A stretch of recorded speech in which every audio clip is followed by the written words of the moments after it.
a lone spacecraft approaches one of Saturn's smaller shepherd moons, designation S47, a tumbling fragment barely 15 kilometres across that dances at the outer edge of the ring where ice crystals catch starlight like scattered diamonds. The mission parameters are simple: collect samples from the ancient surface, map the gravitational anomalies that shouldn't exist in something so small, and return before the narrow launch window closes in 48 hours. But as the landing module touches down on the spongy fractured regolith, the geologist notices something impossible in the spectrometry readout: organic compounds, complex chains that mirror the signatures detected in Enceladus's plumes 200 million kilometres away, and beneath them a thermal gradient suggesting the moon isn't the dead rock everyone assumed. The pilot wants to leave immediately, stick to the timeline, but the geologist convinces her to deploy the deep drill. Just one borehole, and what comes up in the core sample changes everything: layers of water ice mixed with salts and amino acids, and stranger still, microscopic chambers in the ice matrix that look almost cellular, almost purposeful. They're not alone out here, not in the way anyone expected, and the question becomes whether they're looking at contamination from Enceladus's distant fountain, or whether something about Saturn's system, the constant exchange of material between rings and moons, the electrical currents that thread through the magnetosphere, the patient stirring of tides across billions of years, has created not one place where the chemistry of life can begin, but many scattered across dozens of small worlds that brush against each other in the dark.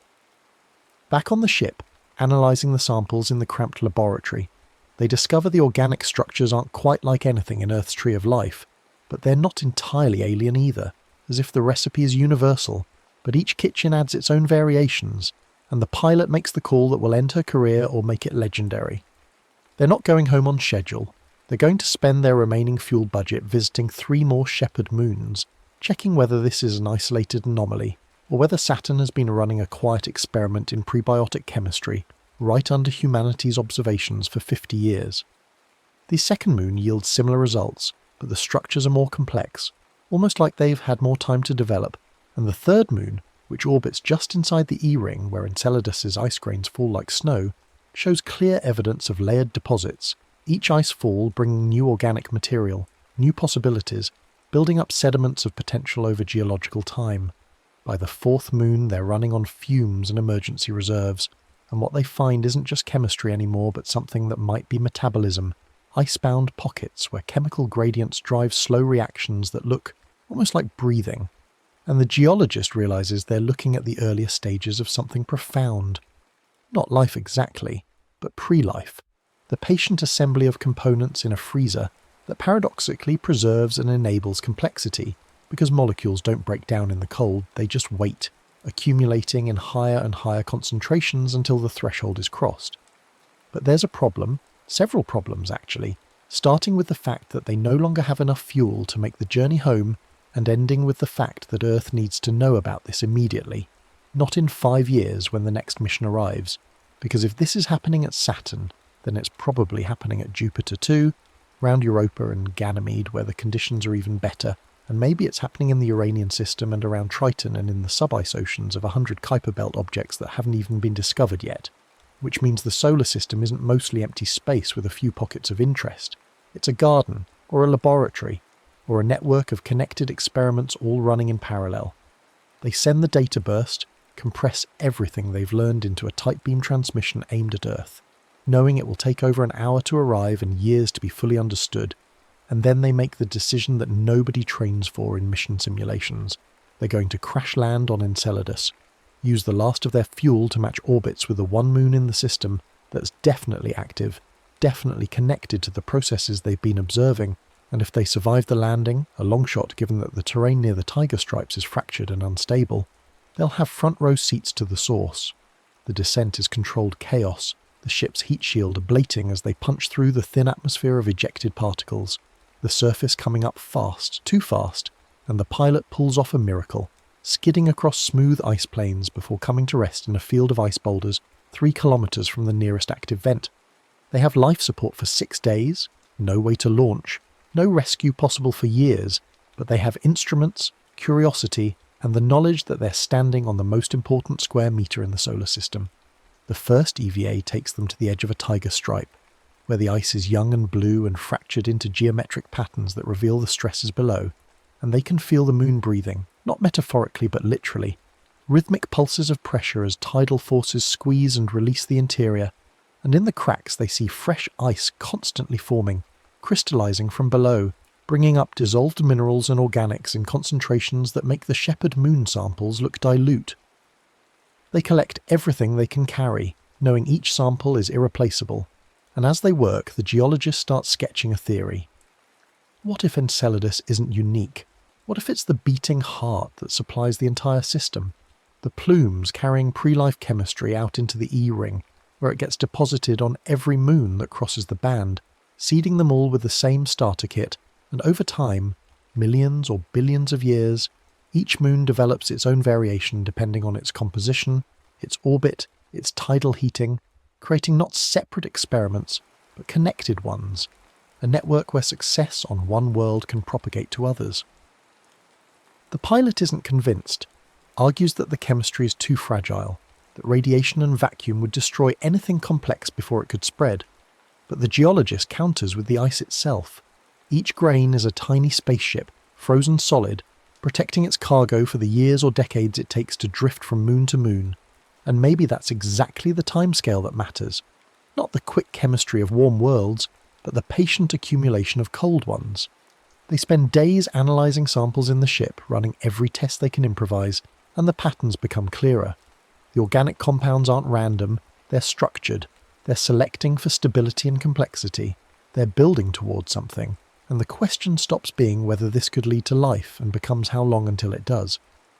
On the 5th day, the pilot picks up a signal, faint and scattered, someone else in the system, and when they decrypt it, they discover it's a Europa mission that launched 2 years ago, just arrived, and they're seeing the same things: organic chemistry in the ice, thermal vents at the seafloor, signs of chemical gradients that look biological even if they're not, and suddenly the two crews are comparing notes across the gulf between Saturn and Jupiter. Realising that they're documenting the same process at different stages, Europa further along because the ocean is deeper and warmer, Saturn still in the early phases but with more worlds participating, and together they start building the bigger picture. By the 6th day they're running out of air and out of time, and the geologist records a final message, not for the rescue mission that might come in 3 or 5 or 10 years, but for whoever finds their data cache. Keep looking at the small moons, the ones everybody ignores because they're too small to have interesting geology, too cold to have interesting chemistry, because that's where the real story is. In the quiet exchange of materials, the patient cycling of ice and organics, the way Saturn's rings act as a distribution system spreading ingredients from the active moons to the dormant ones, creating a system-wide metabolism that operates on timescales humans barely comprehend. They seal the data in a hardened capsule and place it in the ice near the ship, and then they do the only thing left. They walk out across the ice plains toward the nearest active vent, carrying their instruments, observing until the end, and as they approach the vent, the pilot notices something the geologist missed. Tiny structures in the ice around the fractures. Patterns that look almost like colonies, like communities of chemical reactions that have organised themselves around the energy source. And she realises they're not just observing pre-life anymore, they're observing the threshold, the moment when chemistry becomes something else, something that responds to its environment, something that propagates, something that might, given enough time and enough moons and enough exchanges of material across the rings, become what humanity would recognise as alive. The last transmission is just coordinates in a single line. We found the garden, and it's bigger than we thought, and as the signal fades, the 2 crew members stand at the edge of the vent watching the plume rise kilometres into the black sky, carrying with it the raw materials of biology, spreading them across Saturn's system like seeds in a cosmic wind, and somewhere in orbit their ship's automated systems are still recording data, still measuring the flux of organics, still documenting the quiet mechanics of how worlds share their chemistry, and on Earth the first fragments of their transmission are being decoded, and teams are already planning new missions, faster ships, better instruments, because humanity has just learned that the solar system isn't a collection of isolated worlds but a connected network, a web of relationships where moons talk to each other through rings and plumes and the slow traffic of ice grains. And the question is no longer whether life exists beyond Earth, but how many different experiments are running simultaneously, how many different pathways are being explored, How many quiet gardens are growing in the cold, dark places that orbit the giant planets, waiting patiently for someone to notice them? 3 years pass before the rescue mission reaches Saturn, and in that time the data from the lost crew transforms everything humanity thought it knew about the outer solar system, not just confirming that organic chemistry is widespread, but revealing patterns that suggest the process isn't random at all, that there's something almost orchestrated about the way materials flow between worlds, the way certain shepherd moons seem to act as reservoirs while others function as mixing chambers, the way the ring system itself appears to sort particles by size and composition in ways that maximize distribution efficiency. And while nobody is suggesting intelligence or design, the mathematics of it are elegant enough to make physicists uncomfortable. The rescue ship arrives with a crew of 12, not 2, and their mission parameters have expanded exponentially. Retrieve any remains, recover all data storage, and most critically, establish a permanent research station on Enceladus, because the political and scientific consensus is that humanity can't afford to study this phenomenon in brief flybys anymore. That understanding the origin of life, or the multiple origins of life, or the continuous creation of almost life, requires patient observation measured in years, not days. They find the original ship exactly where the automated beacon said it would be, partially buried in ice accumulation, and inside the data cores are intact, filled with observations that the crew kept recording even as their oxygen ran low, detailed measurements of plume composition variations, thermal maps of the tiger stripes showing how the vents pulse in response to Saturn's tidal cycle, and most hauntingly a series of microscope images showing the progressive organization of organic compounds around energy gradients, like watching evolution in fast forward, except it's not evolution yet.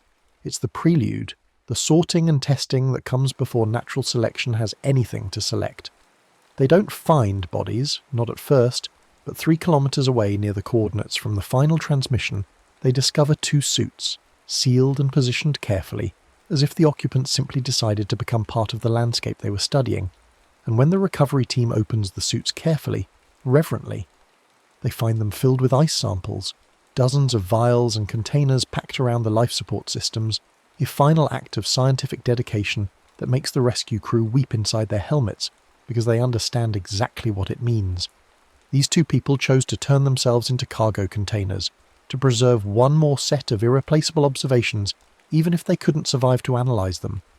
The samples are extraordinary, showing a progression of complexity that the crew must have been tracking in their final hours, and among them is a vial labelled simply Threshold that contains structures so organized, so responsive to their chemical environment, that the mission's biologist refuses to classify them as non-living, inventing instead a new category she calls proto-animate, to describe chemistry that has crossed some invisible line into intentionality, into persistence, into something that wants to continue existing, even if it doesn't yet know how to reproduce.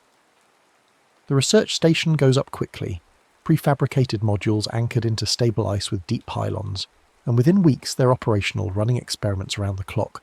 And the first discovery is that the tiger stripes aren't static features, but dynamic, shifting slightly in response to tidal stress, opening new vents and closing old ones in a rhythm that repeats every Saturn orbit. And someone realizes that this rhythm itself might be crucial, that the periodic exposure to vacuum and radiation when vents seal might actually be part of the selection process, weeding out fragile chemistry and preserving only the structures robust enough to survive dormancy. They start mapping the entire E-ring in detail, tracking individual ice grains as they spiral outward from Enceladus, and they discover what the original crew suspected. The ring isn't uniform, it's structured, with distinct bands carrying different organic signatures depending on which vent they originated from.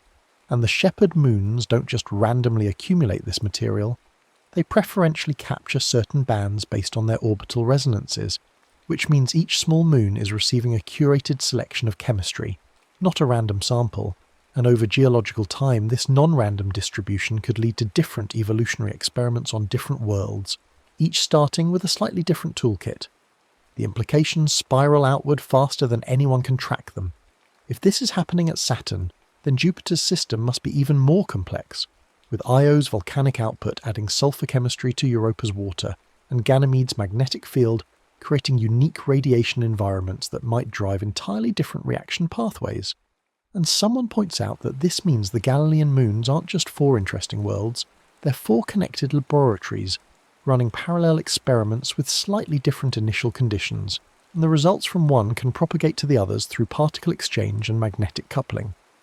The Europa team, still operating in Jupiter's system, confirms this within weeks.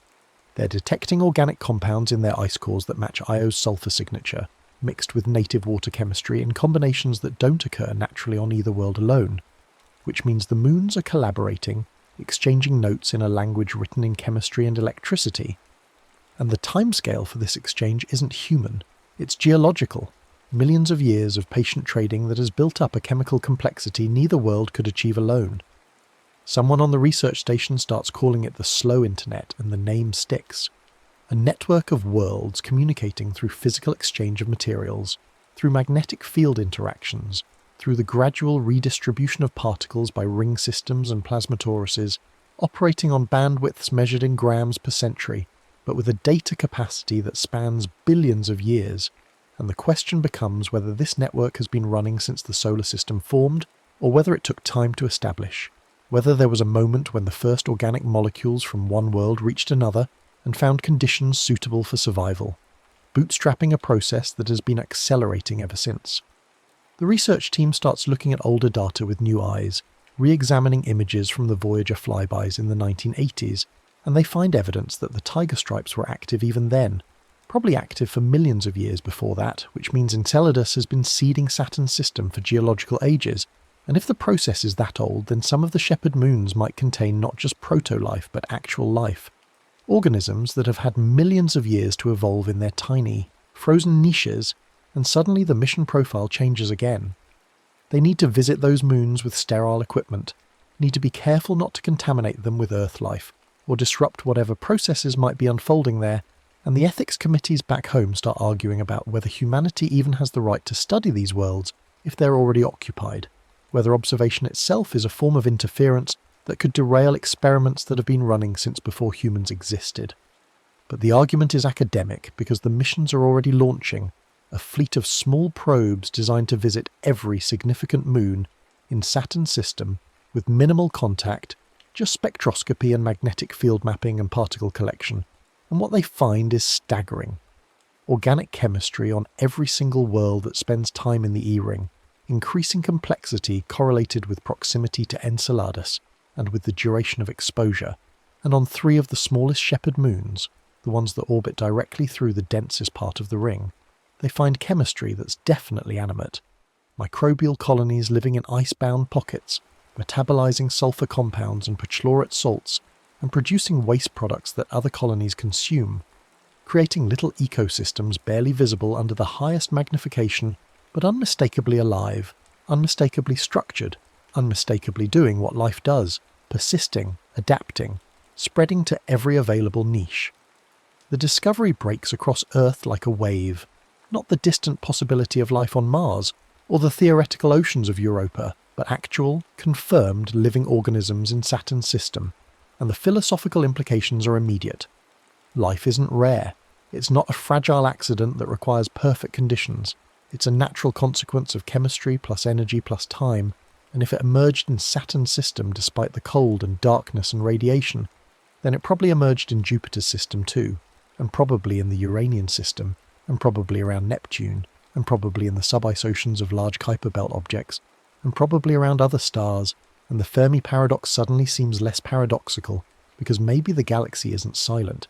Maybe it's just that life spends its first billion years in places like this, quiet and cold and patient, and most of it never makes it to the stage where it builds radio telescopes. But that doesn't mean it's not there, not thriving in its own slow way, not mattering in the cosmic scheme.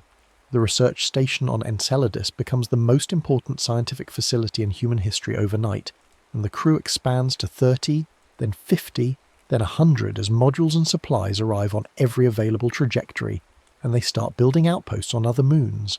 On Titan, where the methane seas might host entirely different chemistry. On Iapetus, where the dark material coating one hemisphere might be organic fallout from ancient impacts on Hyperion, whose spongy interior might harbour protected pockets of ancient ice, with their own fossil record. and each outpost becomes a node in a growing human network that mirrors the slow internet they're studying.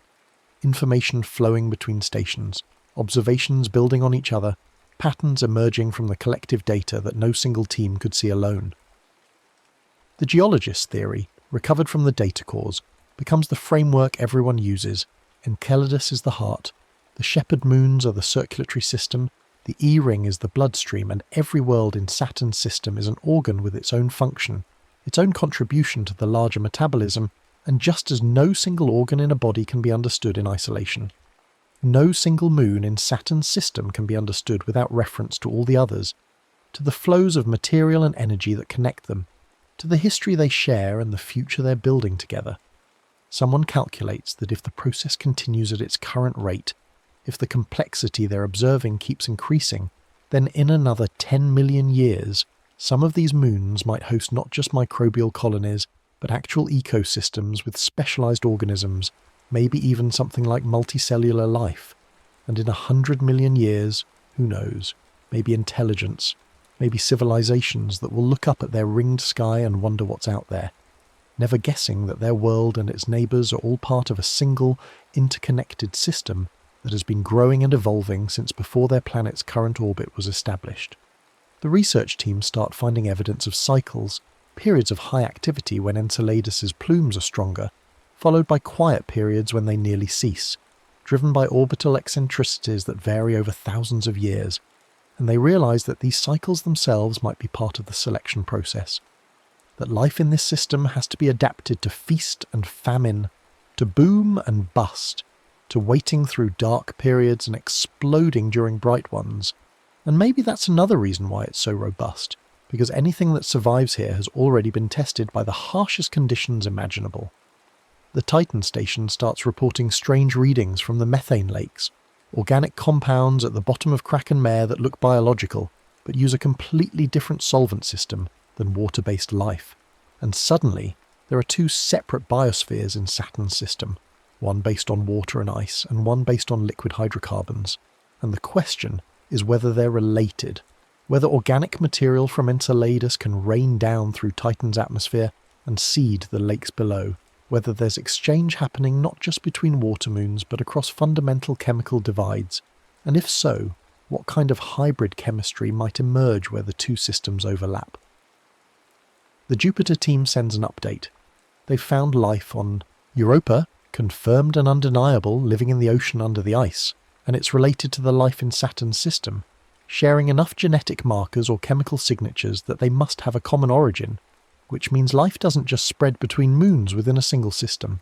It spreads between systems, probably through asteroid impacts that launch material into solar orbit, and over billions of years those fragments can travel immense distances, can carry frozen organisms or at least frozen organic templates from Jupiter to Saturn, to Uranus to Neptune and back again, making the entire outer solar system a single interconnected biosphere, a galactic-scale ecosystem held together not by proximity but by the patient exchange of materials across millions of years and billions of kilometres. The philosophical weight of this realisation settles over everyone slowly. Humans aren't discovering life, they're discovering life with a capital L, not as a phenomenon that happens in isolated pockets, but as a fundamental characteristic of the solar system itself, something that emerges wherever conditions allow and spreads through every available pathway, limited only by time and distance and the basic requirements of chemistry. And if this is true for our solar system, then it's probably true for every solar system, which means the universe isn't mostly empty space with rare islands of life. It's mostly life with rare islands of emptiness, and everywhere there's matter and energy and time. The slow, grinding process of chemical evolution is working toward complexity, toward organisation, toward something that eventually becomes aware of itself and starts asking questions about where it came from. The original pilot's observation, recovered from the final log entries, becomes the mission statement for everything that follows. We're not observers anymore, we're participants. We're part of the network now. Our ships and stations are nodes in the slow internet, and everything we do, every sample we take, every measurement we make, every piece of equipment we leave behind becomes part of the system's history, part of the data that future organisms or civilizations will have to interpret, when they try to understand their own origins. And maybe that's okay, maybe that's inevitable. Maybe the universe is full of civilizations that arose from chemistry that was accidentally cross-contaminated by previous civilizations, an infinite chain of influences stretching back to whatever the first life was, wherever it started, and maybe trying to be perfectly sterile is missing the point. Because contamination is just another word for exchange, and exchange is how complexity grows, how systems become more than the sum of their parts. The research station on Enceladus celebrates its first full Saturn year of operation. 30 Earth years compressed into months of work that feels like decades, and they throw a party, awkward in low gravity, toasting with recycled water, while outside the plumes rise like clockwork, and someone says quietly that the original crew would have loved this, would have understood exactly what it means to watch the slow garden growing. And everyone is silent for a moment, thinking about the two explorers who gave everything to document the first evidence of the network, who became part of the ice they were studying, whose final samples are still yielding new discoveries 3 years later, and the station commander proposes a memorial.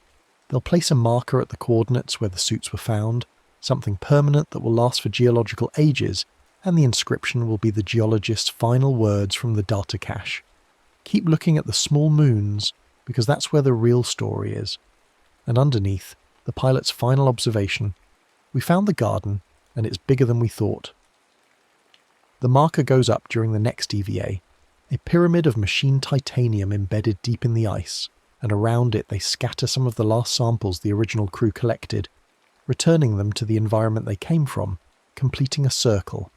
And as they work, someone notices that the ice around the marker is already starting to develop the same patterns they've been observing elsewhere, the same organising principles, as if the organic material in the samples is teaching the native chemistry new tricks. And maybe that's fitting. Maybe that's exactly how the network grows, through exchange and mixing and the patient accumulation of innovations that get passed from world to world, generation to generation, species to species, civilization to civilization, until the distinction between native and foreign stops mattering because everything is connected, everything is related, everything is part of the same ancient experiment that began when the first organic molecules formed in the first protoplanetary disk and has been running ever since, spreading through every available pathway, turning the universe slowly, patiently, inexorably into a garden. The 5th year of operations brings the first evidence that the network extends beyond what anyone imagined. When a research team analysing meteorite impacts on the outer shepherd moons discovers organic signatures that don't match anything in Saturn's system, compounds with isotope ratios pointing to origins in the Kuiper belt, frozen travellers that spent millions of years crossing the outer solar system before finally arriving here, and the implications cascade outward, like rings from a stone dropped in still water. If material from the Kuiper belt can reach Saturn's moons, then material from Saturn's moons can reach the Kuiper belt, and material from Jupiter can reach both, and suddenly the slow internet isn't just connecting the moons of individual planets, but linking every icy world in the solar system into a single vast web of chemical exchange that's been operating since the solar system's formation. The team starts modelling the trajectories, calculating how long it takes for material ejected from Enceladus's plumes to escape Saturn's gravity well, how it spreads through interplanetary space, how some fraction of it eventually collides with other worlds, and the numbers are staggering. Over the 4 billion years since the solar system stabilised, trillions of ice grains have made the journey from each active world to every other world, carrying their cargo of organic chemistry, their frozen libraries of molecular information, and even though the vast majority are lost to space or fall into the sun, or impact airless bodies where nothing can use them, the tiny fraction that lands in favourable environments is enough, given geological timescales, to seed the entire solar system with the products of every successful chemical innovation that's ever occurred anywhere.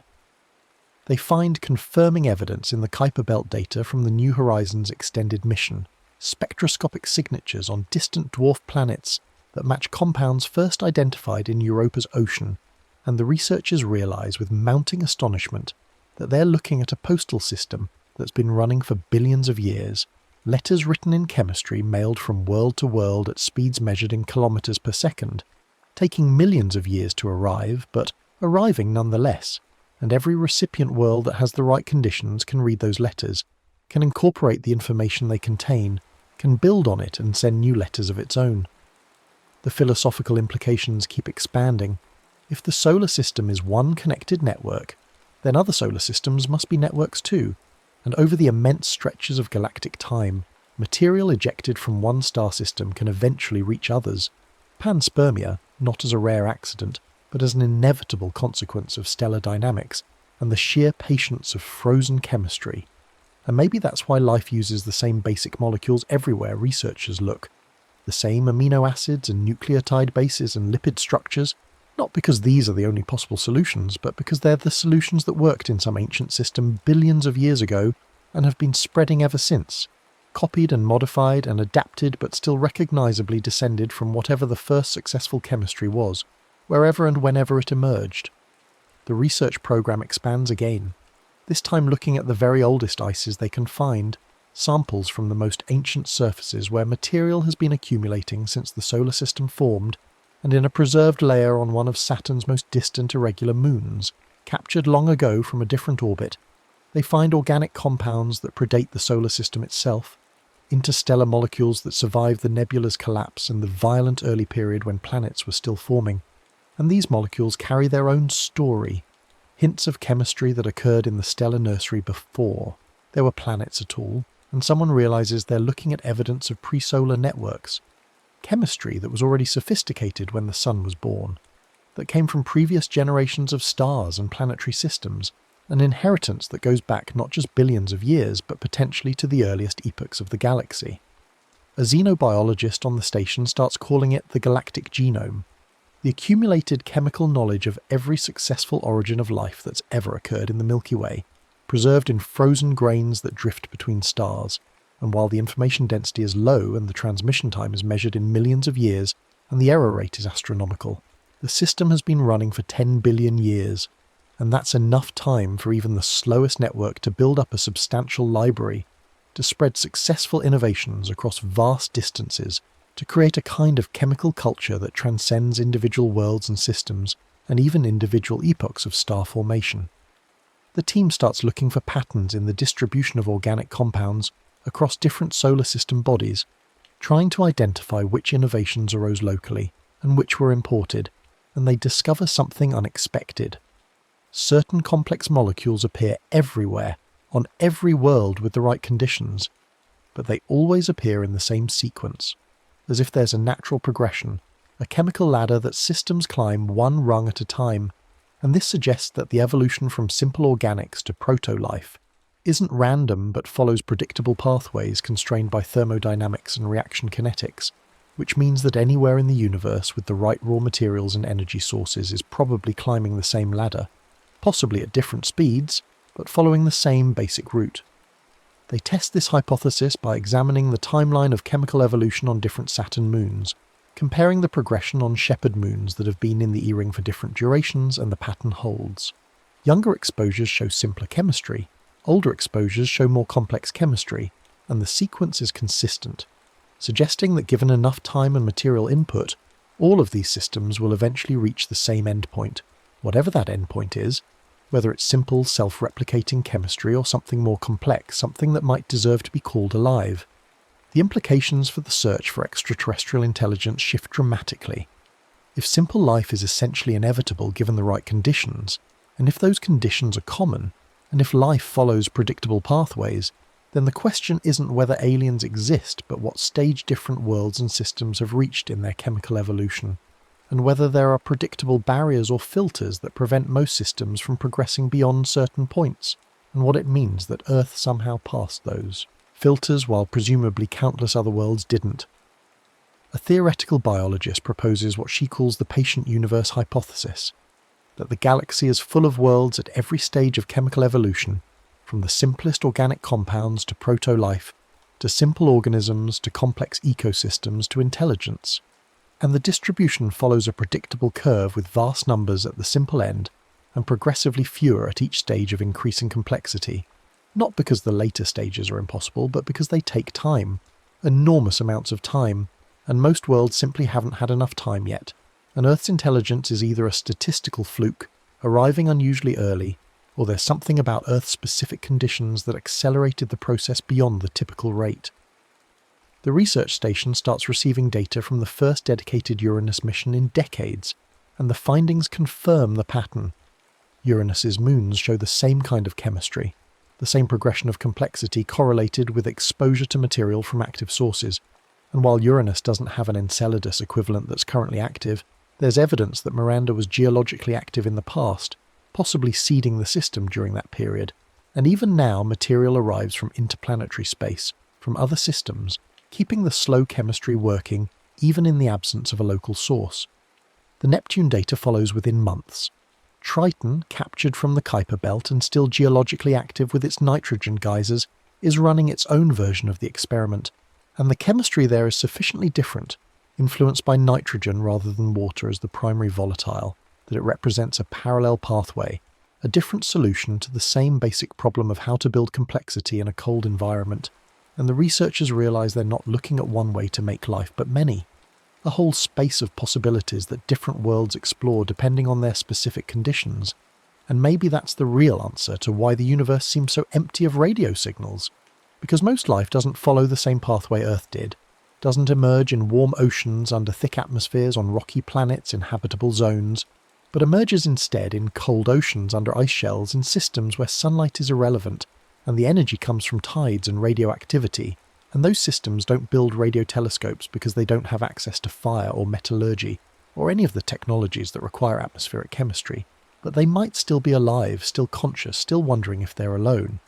Someone points out that humanity's presence in Saturn's system is itself becoming part of the network now, that the research stations are shedding organic compounds and metabolic byproducts, that the ships landing and taking off are distributing Earth chemistry across the moons they visit, and while the teams are trying to minimize contamination, complete sterility is impossible, which means in 1,000,000 years some future system, whether it's evolved from native Saturn chemistry, or from Earth contamination, or from some hybrid of the two, will find traces of human presence in the ice record and will have to interpret them. We'll have to decide whether these strange compounds indicate natural processes or artificial ones. And maybe they'll never know that they're the descendants, direct or indirect, of a process that humans accidentally accelerated by their simple presence. The ethical debates intensify. Should humanity try harder to prevent contamination? Should they abandon the research stations to preserve the natural evolution of Saturn's chemistry? Or is contamination inevitable and possibly even beneficial? A way of accelerating the slow internet, of providing new information to systems that might be able to use it, and maybe the whole concept of contamination is anthropocentric anyway, based on an outdated idea that each world's chemistry should be pristine and separate, when the reality is that worlds have been exchanging chemistry for billions of years, and Earth's contribution is just one more voice in an ancient conversation. The station commander makes a decision that surprises everyone. They're going to stop trying for perfect sterility. They're going to accept that humans are now part of Saturn's system, part of its metabolism, and instead of fighting that reality, they're going to study it, monitor how Earth chemistry interacts with native chemistry, see whether the hybrid systems that result are more or less complex than either parent system alone, treat the human presence as an experiment in accelerated exchange, in what happens when systems that evolve separately suddenly have access to each other's innovations, and maybe the results will tell them something important about how the slow internet works, about whether exchange always increases complexity, or whether there are conditions under which it causes interference instead. The next story is about to begin. Please relax and enjoy. The rain begins softly, a whisper against the window, and you stand beneath clouds so thick the afternoon feels like dusk. You know that above this grey ceiling, beyond the atmosphere's veil, there are not just stars, but suns. Countless furnaces of light, each burning with its own colour and tempo, each setting the rhythm for worlds you will never touch. Some blaze blue and fierce, living fast and bright. Others glow dim red, patient enough to outlast empires, galaxies, perhaps even time itself. And somewhere among them, on a world you cannot name, beneath a sky lit by a sun nothing like your own, someone might be standing as you are now, watching rain fall, wondering what lies beyond their clouds. In the cold depths between those distant suns, where starlight fades to nothing and the void stretches dark and infinite, there are clouds of a different kind. Molecular clouds, they're called. Great drifting masses of gas and dust, cold enough to freeze thought itself. Within these clouds, gravity works slowly, patiently, gathering material into knots the way a river gathers silt. Over millennia, these knots contract. The material falls inward, pulled by its own weight, and as it falls, it heats. Not quickly, not with flame or violence, but with the slow warmth of compression, the way your hands warm when you press them together. At the heart of each knot, something begins to glow, a protostar, barely visible through its cocoon of dust, surrounded by a disk of spinning material that will one day become planets, moons, asteroids, perhaps even life.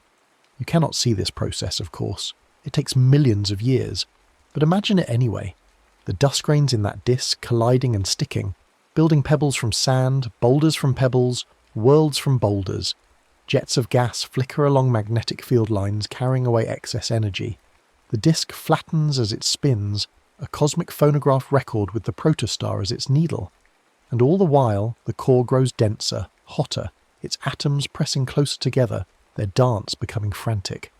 Pressure mounts, temperature climbs, and then, at some threshold that cannot be predicted to the second but is nonetheless inevitable, hydrogen nuclei begin to fuse.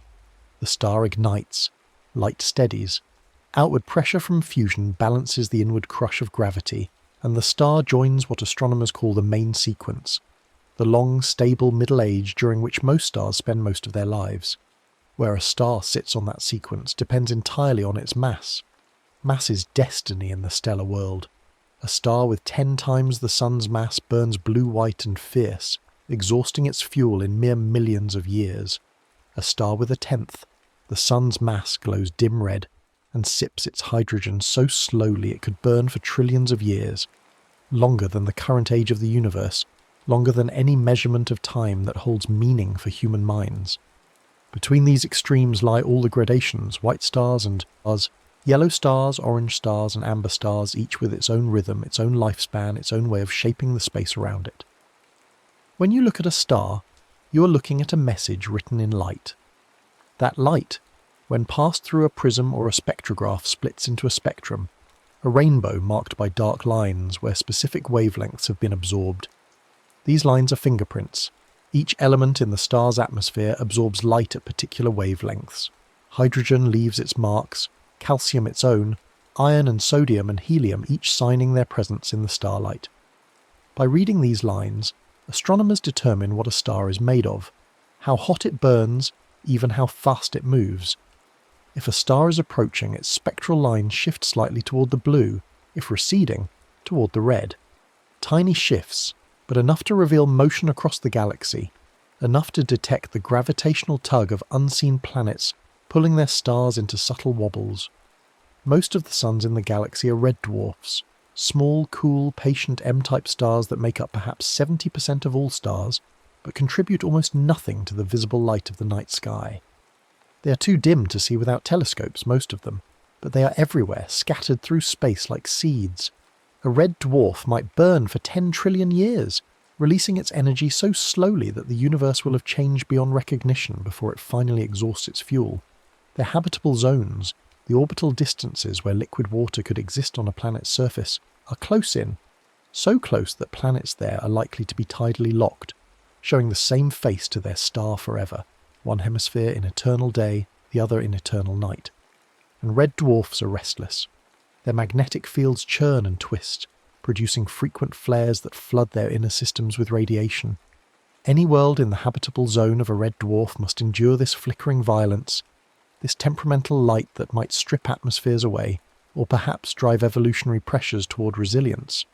A step up in mass and you find K dwarfs, orange stars that glow soft and steady, cooler than the sun but not as cool as red dwarfs, longer lived but not as patient. K-type stars offer a middle path. They burn for tens of billions of years, long enough for countless chances at complexity, yet they are calmer than their smaller siblings, less prone to violent flares. Their light is warm, autumn-tinted, and their habitable zones are wide enough, stable enough, that planets there might enjoy billions of years of gentle, predictable daylight. Time enough for oceans to form and life to experiment, to fail, to try again. Then there are stars like the Sun, G-type yellow dwarfs that sit in a comfortable middle range. The Sun has been burning steadily for 4.5 billion years and has another 5 billion to go before it exhausts the hydrogen in its core. That is enough time for continents to drift, for species to rise and fall, for intelligence to emerge and wonder at the stars. G-type stars provide steady, bright light without the intense ultraviolet radiation of hotter stars or the temperamental flickering of cooler ones. They are Goldilocks stars, not too hot, not too cold, and their habitable zones are wide enough that planets can orbit at comfortable distances, spinning freely, enjoying day and night in regular cycles. But go higher in mass, and you find the fast burners, the A, B, and O stars that blaze white and blue. These are the stars that dominate star-forming regions, that sculpt nebulae with their fierce winds and ultraviolet light. They pour out energy at staggering rates, living only millions of years, sometimes only a few million, before exhausting their fuel. Around such stars, planets would be drenched in UV radiation, their atmospheres stressed, their surfaces harsh. There is little time for the slow work of evolution in such systems. By the time a world might settle into stable rhythms, its sun is already dying. All stars die, of course, but they die in different ways. When a star like the Sun exhausts the hydrogen in its core, fusion slows and gravity begins to win again. The core contracts, heats, and hydrogen in a shell around the core begins to fuse instead.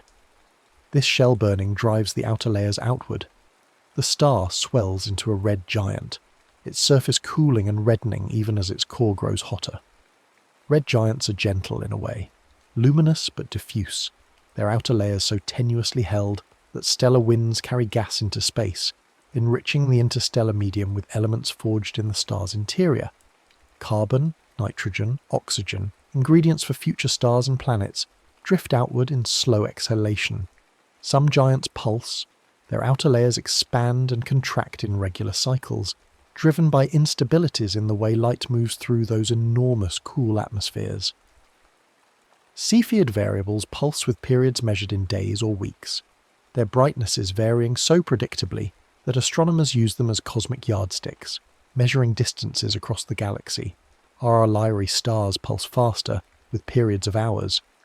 Mirror-type giants pulse slowly, over months or years, their variability visible even to ancient watchers who saw them flare and fade in the night sky, mysterious breathing lights. Most stars are not alone. Perhaps half of all sun-like stars, maybe more, are in binary systems, two stars orbiting a common centre of mass. Some binaries are wide, the stars separated by hundreds of astronomical units, each evolving independently. Others are close, their mutual gravity reshaping them. In some systems, one star pulls gas from its companion, drawing material through an invisible bridge between them. This mass transfer changes both stars, altering their evolution, sometimes producing spectacular outbursts as stolen gas spirals inward and heats. In the closest binaries, both stars may be locked in tight embrace, whirling around each other in hours or days, their surfaces nearly touching, their atmospheres mingling. Stars are also born in families, open clusters, loose gatherings of a few hundred to a few thousand stars, form together in molecular clouds, and then drift apart over tens or hundreds of millions of years. Globular clusters are older, denser, ancient spheres containing hundreds of thousands, or even millions of stars, relics from the early galaxy, orbiting the Milky Way's halo like loyal attendants. Because all the stars in a cluster formed at roughly the same time from the same material, clusters are laboratories for understanding stellar evolution. The most massive stars have already died. The smallest are still burning. By studying which stars remain and which are gone, astronomers piece together timelines of stellar life. Within each star's light is a record of its birth. Astronomers call elements heavier than helium metals, regardless of what they actually are. Carbon, oxygen, iron, all lumped together under that term. A star's metallicity tells you when it formed. The first stars, born in the pristine hydrogen and helium left over from the Big Bang, had almost no metals at all. When those stars died, they scattered heavier elements into space. The next generation of stars formed from slightly enriched gas. With each generation, the metallicity increased. Today's stars, formed from clouds enriched by billions of years of stellar death, carry the signatures of countless previous lives in their spectra. Low metallicity stars are ancient voyagers, time capsules from the early universe. High metallicity stars are recent arrivals built from the ashes of many predecessors. Stars also have weather. Rotation and convection in a star's outer layers generate magnetic fields, and those fields erupt through the surface in complex patterns. Sunspots are magnetic knots where the field suppresses convection, cooling the surface and creating dark patches. Flares are sudden releases of magnetic energy, flooding space with radiation and particles. Coronal mass ejections hurl billions of tons of plasma outward at high speed. All of this affects any planets orbiting the star. Planetary magnetic fields channel these particles toward the poles, producing auroras, curtains of light in the upper atmosphere. Over time, stellar winds can erode atmospheres, especially on planets without strong magnetic shields. The star's weather becomes the planet's destiny. We find those planets by watching the stars. When a planet crosses in front of its star from our perspective, the star's light dims slightly, a transit. By measuring the depth and duration of the dimming, astronomers determine the planet's size and orbital period. If the transit happens repeatedly, precisely on schedule, it confirms a planet is there. Sometimes, during a transit, starlight filters through the planet's atmosphere, and the spectrum of that light carries the chemical fingerprints of atmospheric gases, water vapour, methane, carbon dioxide. We are learning to read planetary atmospheres from trillions of miles away, to taste the air of worlds we will never visit. We also find planets by watching stars wobble. A planet's gravity tugs its star, pulling it into a small orbit around the system's centre of mass. As the star moves toward us and away, its spectral lines shift, Doppler shifts, the same effect that changes the pitch of a passing siren. By measuring these shifts over time, astronomers determine the planet's mass and orbit. Combined with transit data, this gives a complete picture: size, mass, density, orbit. Rocky worlds and gas giants, hot Jupiters hugging their stars and ice giants drifting far out, all revealed by the star's subtle dance. There are other methods, rarer but powerful. Direct imaging captures the light of giant planets orbiting far from their stars, young worlds still warm from formation.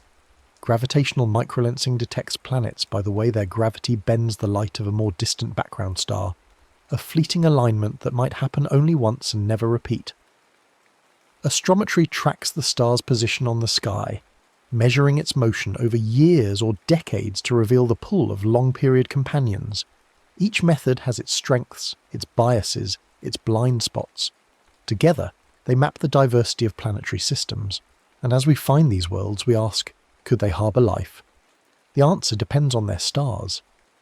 A star's type sets the boundaries of its habitable zone, the range of distances where temperatures allow liquid water. Red dwarfs have narrow habitable zones close to the star, where planets might be tidally locked and battered by flares. K and G stars offer wider, calmer zones. Blue stars flood their surroundings with UV radiation and change too fast, dying before life has time to gain a foothold. But habitability is not just about water. It's about stability, about time, about the kind of light that falls on a world's surface and the rhythms that light imposes. Imagine standing on a planet orbiting a red dwarf. Noon might be copper-tinted, the sun a dim red disk hanging motionless in the sky if your world is tidally locked. One side of your planet bakes in eternal day, the other freezes in eternal night, and only in the twilight band between them, where winds howl from the heat toward the cold, might conditions be tolerable. Or imagine a world around a blue-white star, where daylight is icy pale and intense, where summers are fierce and brief, where the star's brightness fluctuates as it pulses through instabilities. The colour of daylight shapes vision, photosynthesis, the very chemistry of life. The length of day and year sets rhythms for behaviour, metabolism, sleep. All stars end. The smallest red dwarfs will burn until they have fused all their hydrogen, then cool slowly into hypothetical white dwarfs, a fate that awaits them trillions of years from now, so far in the future that it's uncertain whether the universe will still resemble anything we'd recognise. Sun-like stars swell into red giants, shed their outer layers as glowing shells called planetary nebulae, and leave behind white dwarf cores, Earth-sized embers, hot but no longer fusing, slowly cooling over billions of years. Massive stars die violently. When their cores run out of fuel, they collapse in milliseconds, triggering supernovae that outshine entire galaxies for weeks. These explosions forge the heaviest elements, iron, gold, uranium, and scatter them into space. The shock waves from supernovae compress nearby clouds, triggering new star formation. Death and birth intertwined, the galaxy recycling itself. Stars are also travellers. They form in nurseries, dense regions within molecular clouds, where dozens or hundreds of stars ignite within a few million years of each other. After birth, the stellar winds and radiation from the hottest stars disrupt the remaining gas, and the cluster begins to disperse. Some stars drift into loose-moving groups, sharing similar velocities as they orbit the galactic centre. Others scatter, becoming isolated field stars. The Milky Way is crisscrossed with stellar streams, trails of stars pulled from clusters or small galaxies by tidal forces, evidence of the galaxy's ongoing assembly. By mapping stellar motions, ages and compositions, astronomers reconstruct the Milky Way's history, tracing merger events, identifying in falling satellites, watching the slow churn of galactic evolution. The rain continues, steady now, and you think about how strange it is that you can know these things. That light, travelling for years or centuries or millennia, carries information encoded in wavelengths and intensities, and that human minds, evolved to navigate savannas and recognise faces, can decode that information, can reconstruct the lives of suns they will never see up close. Behind the clouds above you, the sun is setting, though you cannot see it.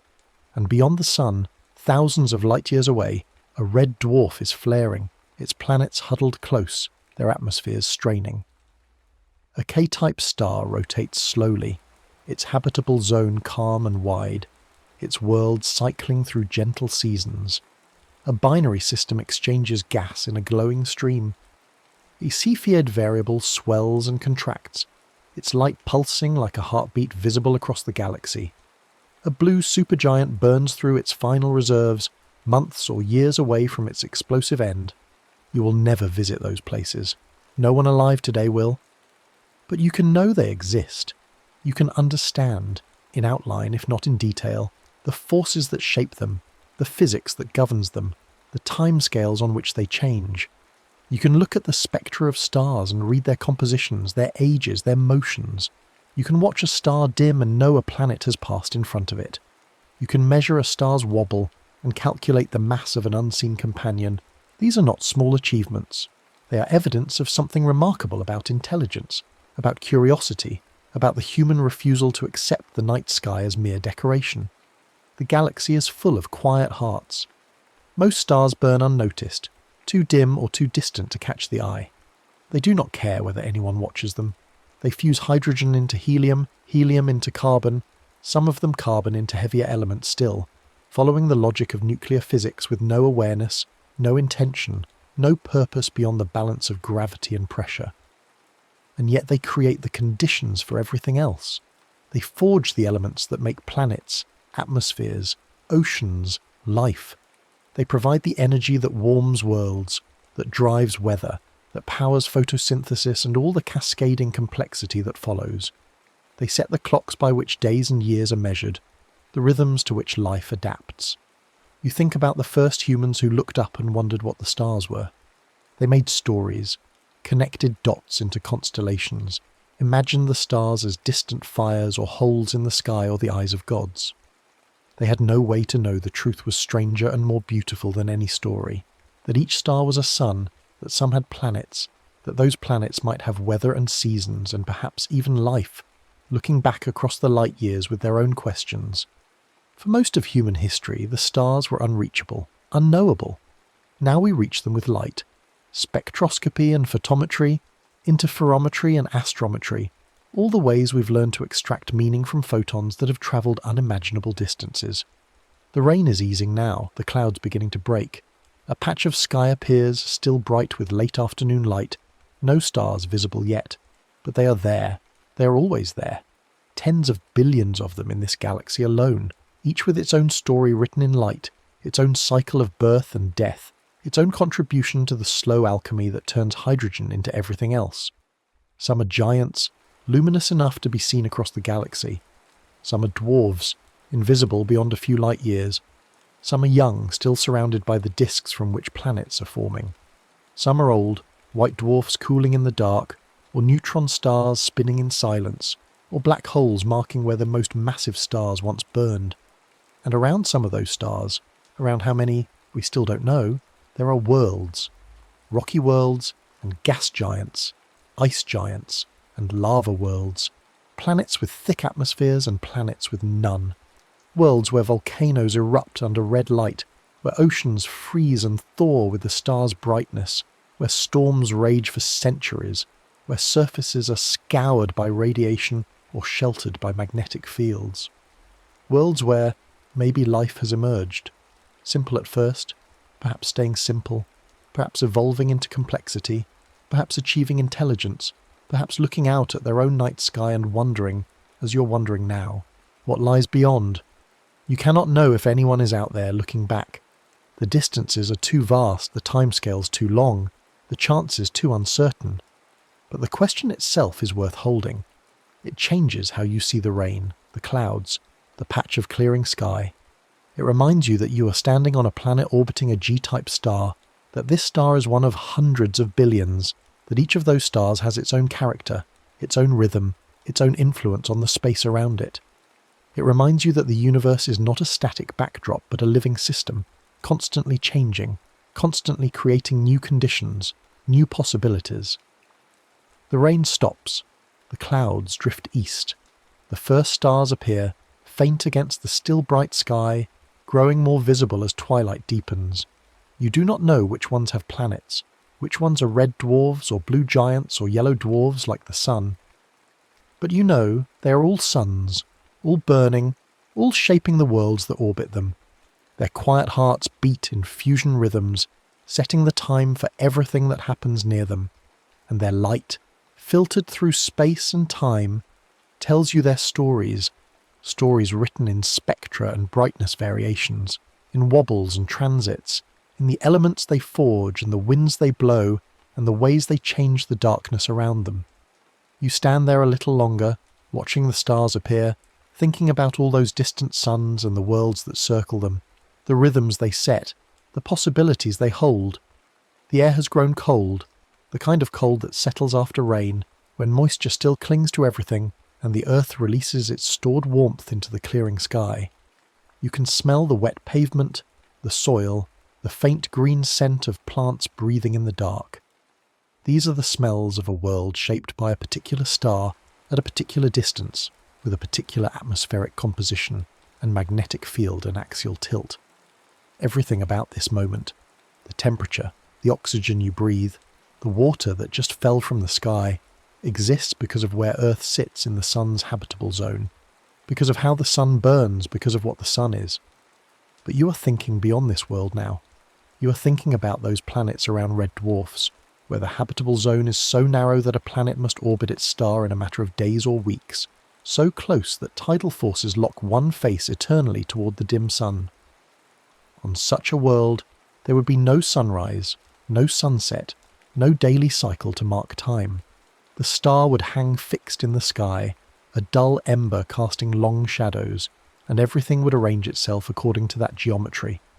Weather patterns flowing from the hot side to the cold, ecosystems clustering in the twilight regions where temperatures are tolerable, evolution proceeding under constraints utterly unlike those on Earth. If intelligent life arose there, what would they make of their sky?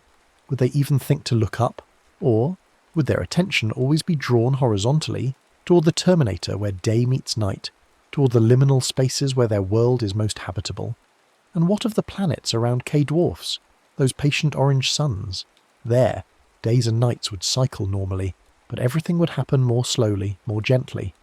The star would live longer than the sun, offering more time for complexity to develop, for ecosystems to mature, for intelligence to emerge and build and wonder. The light would be warmer, more amber than Earth's sunlight, and photosynthesis might work differently there. Plants and algae tuned to a spectrum shifted toward the red. Autumnal light, year-round, never harsh, never scorching. A world like that might be gentler than Earth, its weather less violent, its seasons more measured. Or perhaps not. Perhaps the slower stellar winds would allow thicker atmospheres to accumulate, turning such worlds into pressure cooker greenhouses. Or perhaps the stability would breed stagnation, ecosystems settling into equilibria that resist change.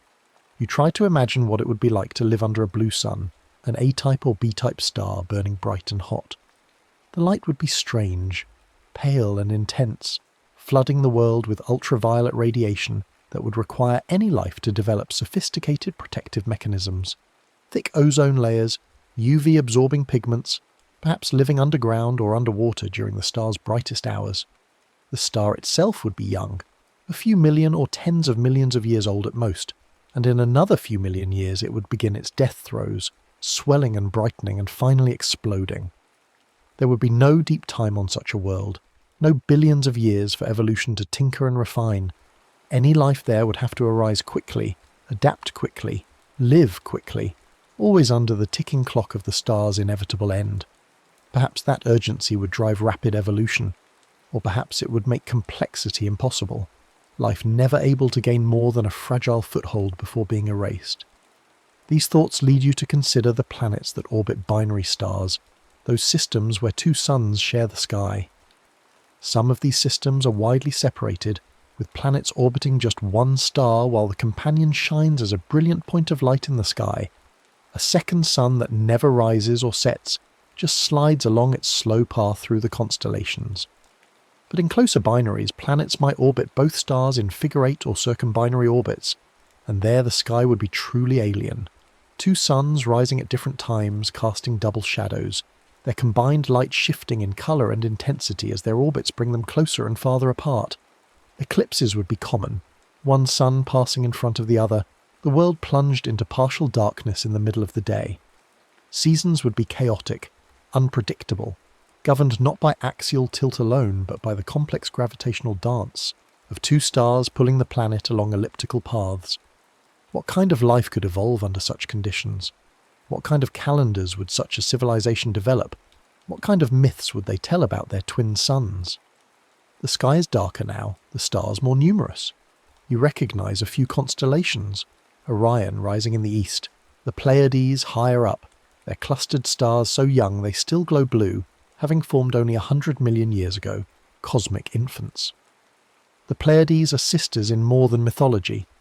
They truly were born together, condensing from the same molecular cloud, and they still travel together through space, their motions linked. In a few 100 million years they will drift apart, scattered by gravitational interactions with other stars and giant molecular clouds, each sister going her own way, their family dissolved into the wider population of the galaxy. But for now they remain together, a visible reminder that stars have histories, relationships, origins. You think about the globular clusters you cannot see, those ancient spheres of stars orbiting the Milky Way's halo, each cluster containing hundreds of thousands of stars packed into a sphere only tens of light years across. The stars there are old, 10 billion years or more, formed when the galaxy itself was young.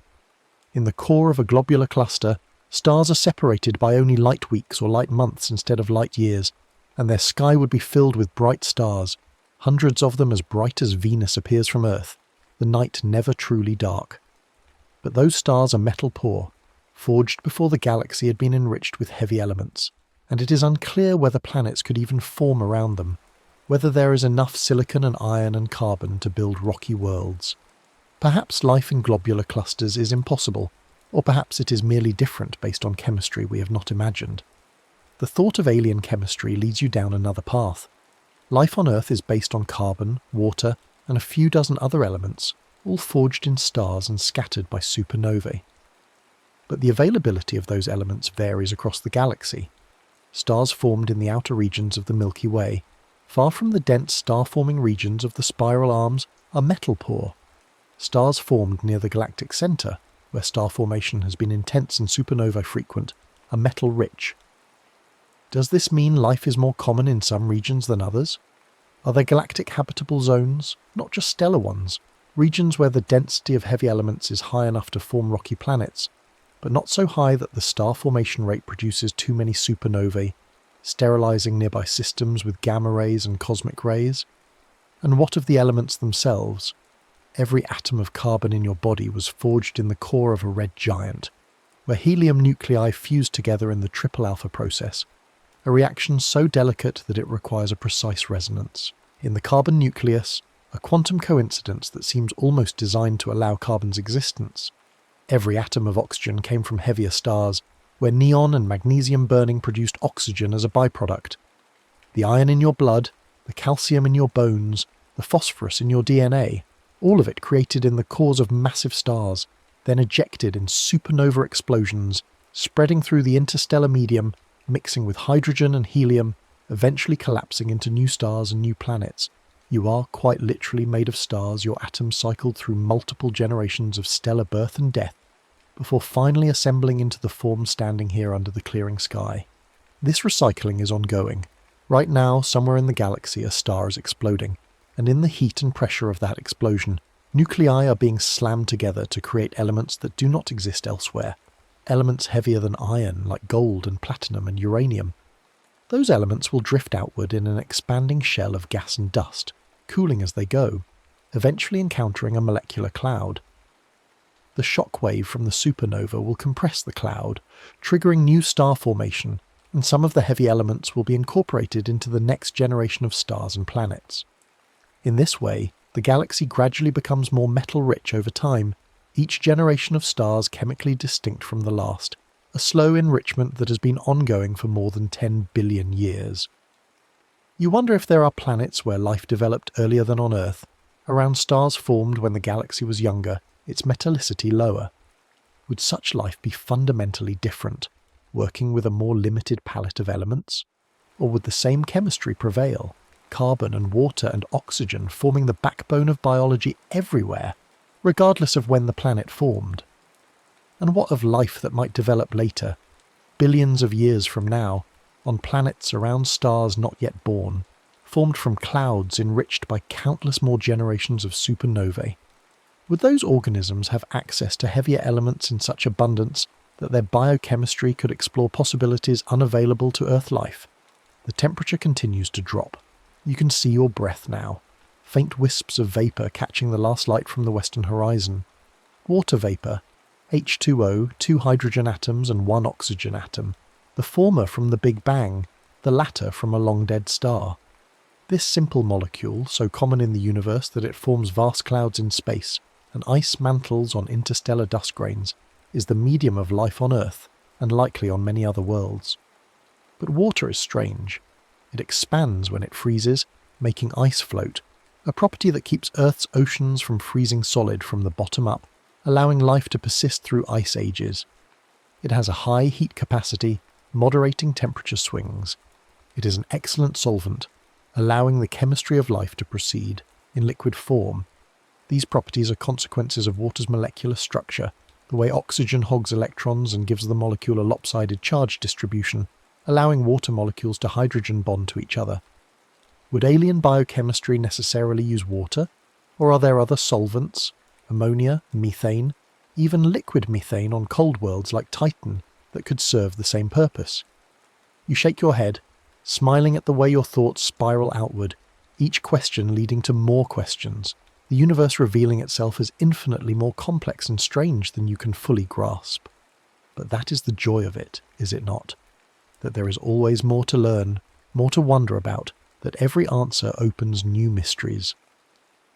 The stars above you are not just points of light but puzzles, each one a laboratory, running experiments in nuclear physics, hydrodynamics, magnetohydrodynamics, each one producing conditions that do not and cannot exist on Earth. By studying them, by analysing their light and tracking their motions and modelling their interiors, astronomers are doing more than cataloguing the cosmos. They are learning the fundamental rules that govern matter and energy, the constraints within which everything, stars, planets, life intelligence, must operate. And now, finally it is fully dark, the clouds entirely gone, the sky a deep blue-black scattered with stars. You pick out a few more constellations, Cassiopeia, Andromeda, Perseus, and you remember that the faint smudge near Andromeda, barely visible to the naked eye, is not a star at all but another galaxy, M31, the Andromeda Galaxy, a spiral like the Milky Way, containing hundreds of billions of its own stars, its own molecular clouds, its own planets, and perhaps its own instances of life and intelligence. That galaxy is 2.5 million light-years away, meaning the light you see left there 2.5 million years ago, when the first members of the genus Homo were beginning to walk upright on the African savanna. You are seeing Andromeda not as it is now, but as it was then, and if anyone in Andromeda is looking back at the Milky Way, they are seeing it as it was 2.5 million years ago, long before humans existed. This time delay, this light travel time, means that the universe you perceive is not the universe as it exists in some objective now. There is no universal now. Every star you see is a message from the past, some more distant than others, and the farther you look, the further back in time you see. The most distant objects visible to telescopes, galaxies near the edge of the observable universe, are seen as they were more than 13 billion years ago, when the universe itself was young, when the first stars were just beginning to form. Those galaxies may no longer exist. Their stars long since burned out or collapsed into black holes, but their light is only now reaching us. Ghosts from a universe that no longer exists in the form we perceive. You turn your gaze back to the nearer stars, the ones you can see without a telescope. Sirius, the brightest star in the night sky, is only 8 light-years away, close enough that its light is recent, showing you the star almost as it is now. Betelgeuse, in Orion's shoulder, is a red supergiant, bloated and unstable, somewhere between 400 and 600 light-years away. When you see it, you're seeing it as it was in the 1400s or 1500s, during the Renaissance, and it is possible, unlikely but possible, that Betelgeuse has already exploded, that the shockwave and light from that explosion are racing toward Earth right now, unseen, and will arrive tomorrow or next year or 100 years from now, suddenly making Betelgeuse as bright as the full moon for weeks or months before it fades. No one knows when Betelgeuse will explode, only that it will, that it is near the end of its life, that its core is a tangle of fusion shells burning different elements, the star struggling to maintain equilibrium as gravity tries to crush it, and fusion pressure tries to blow it apart. When Betelgeuse does explode, it will be spectacular. For a few weeks it will outshine every other star in the sky except the Sun. Ancient records will be searched for omens and myths, new ones will be created, and astronomers will point every telescope on Earth and in space at it, capturing data about a supernova closer than any in recorded history. The explosion will create a neutron star or perhaps a black hole, and it will seed the interstellar medium with new elements, enriching the clouds from which future stars will form. And then, over tens of thousands of years, the ejected material will expand and cool and fade, leaving behind only a faint nebula and the compact remnant, and the constellation of Orion will be subtly different, one of its brightest stars gone, replaced by a dimmer point, a stellar remnant barely visible except in infrared or X-ray wavelengths, the ghost of a giant that once was. You realise that you have been standing outside for longer than you intended, that the cold has worked its way into your fingers and toes, but you are reluctant to go inside just yet. There is something about this moment, this particular arrangement of sky and thought and silence, that feels important to hold on to. The stars have always been there, of course, every night of your life, every night of every human life that has ever been lived. But how often do you actually look at them, actually think about what they are? How often does anyone? Modern life pulls attention downward and inward, to screens, to immediate concerns, to the small sphere of influence that defines daily existence. The stars become backdrop, decoration, something noticed only in passing, if at all. But they deserve more than passing notice. Each one is a story, a process, a set of conditions playing out over timescales that dwarf human comprehension. That red point of light low on the horizon might be a dying star, swollen and cool, in its last million years before shedding its outer layers. That white point might be a young star, still surrounded by a disk of planet-forming material, worlds coalescing from dust even now. That steady yellow point might be hosting a planet where rain is falling, where oceans are stirring, where something lives and moves and perhaps even thinks. You cannot know, the distances are too great, the observations too difficult. But the possibilities are there, written into the physics of stars and planets, statistical inevitabilities emerging from the vast numbers involved. The Milky Way itself is visible now, a faint band of light arching overhead, dense in some regions and sparse in others.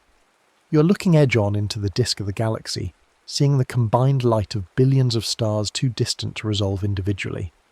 The dark patches are not empty space but dust clouds, regions where new stars are forming, blocking the light of stars beyond.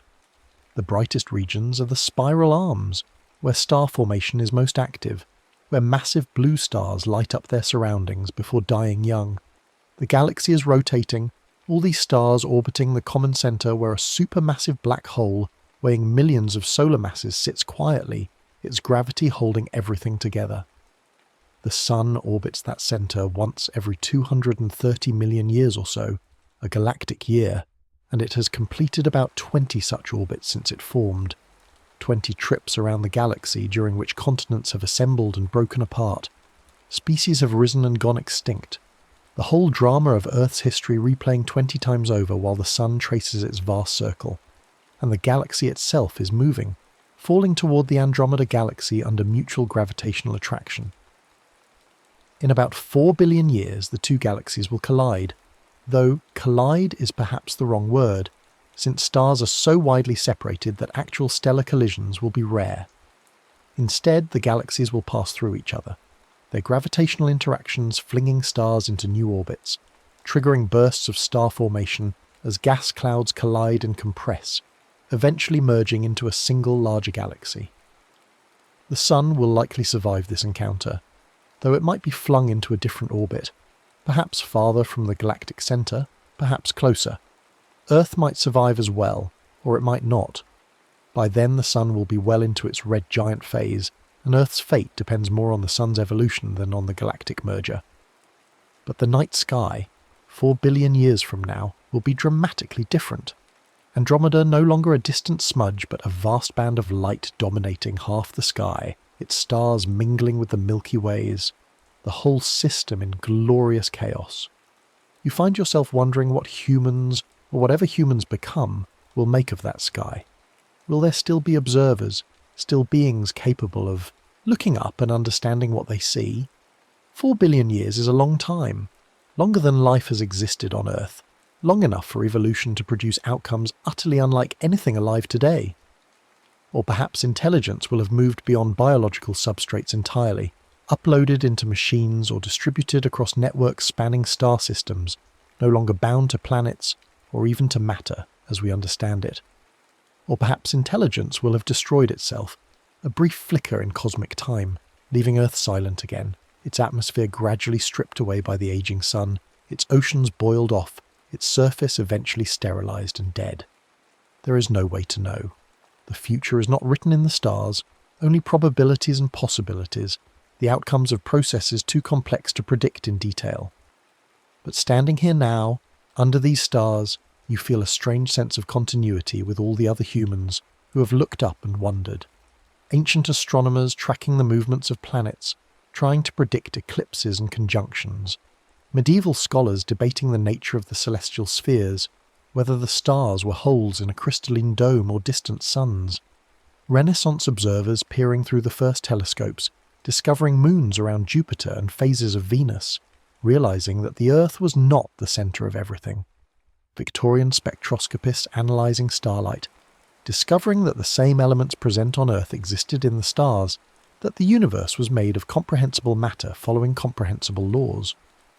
20th century astronomers discovering the expansion of the universe, the cosmic microwave background, the acceleration of that expansion driven by something called dark energy that no one yet understands.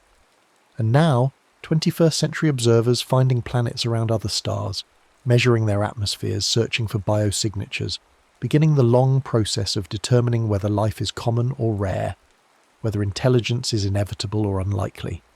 Each generation builds on the work of previous generations, the accumulation of knowledge a long collaborative project spanning centuries, millennia. No one person understands all of it.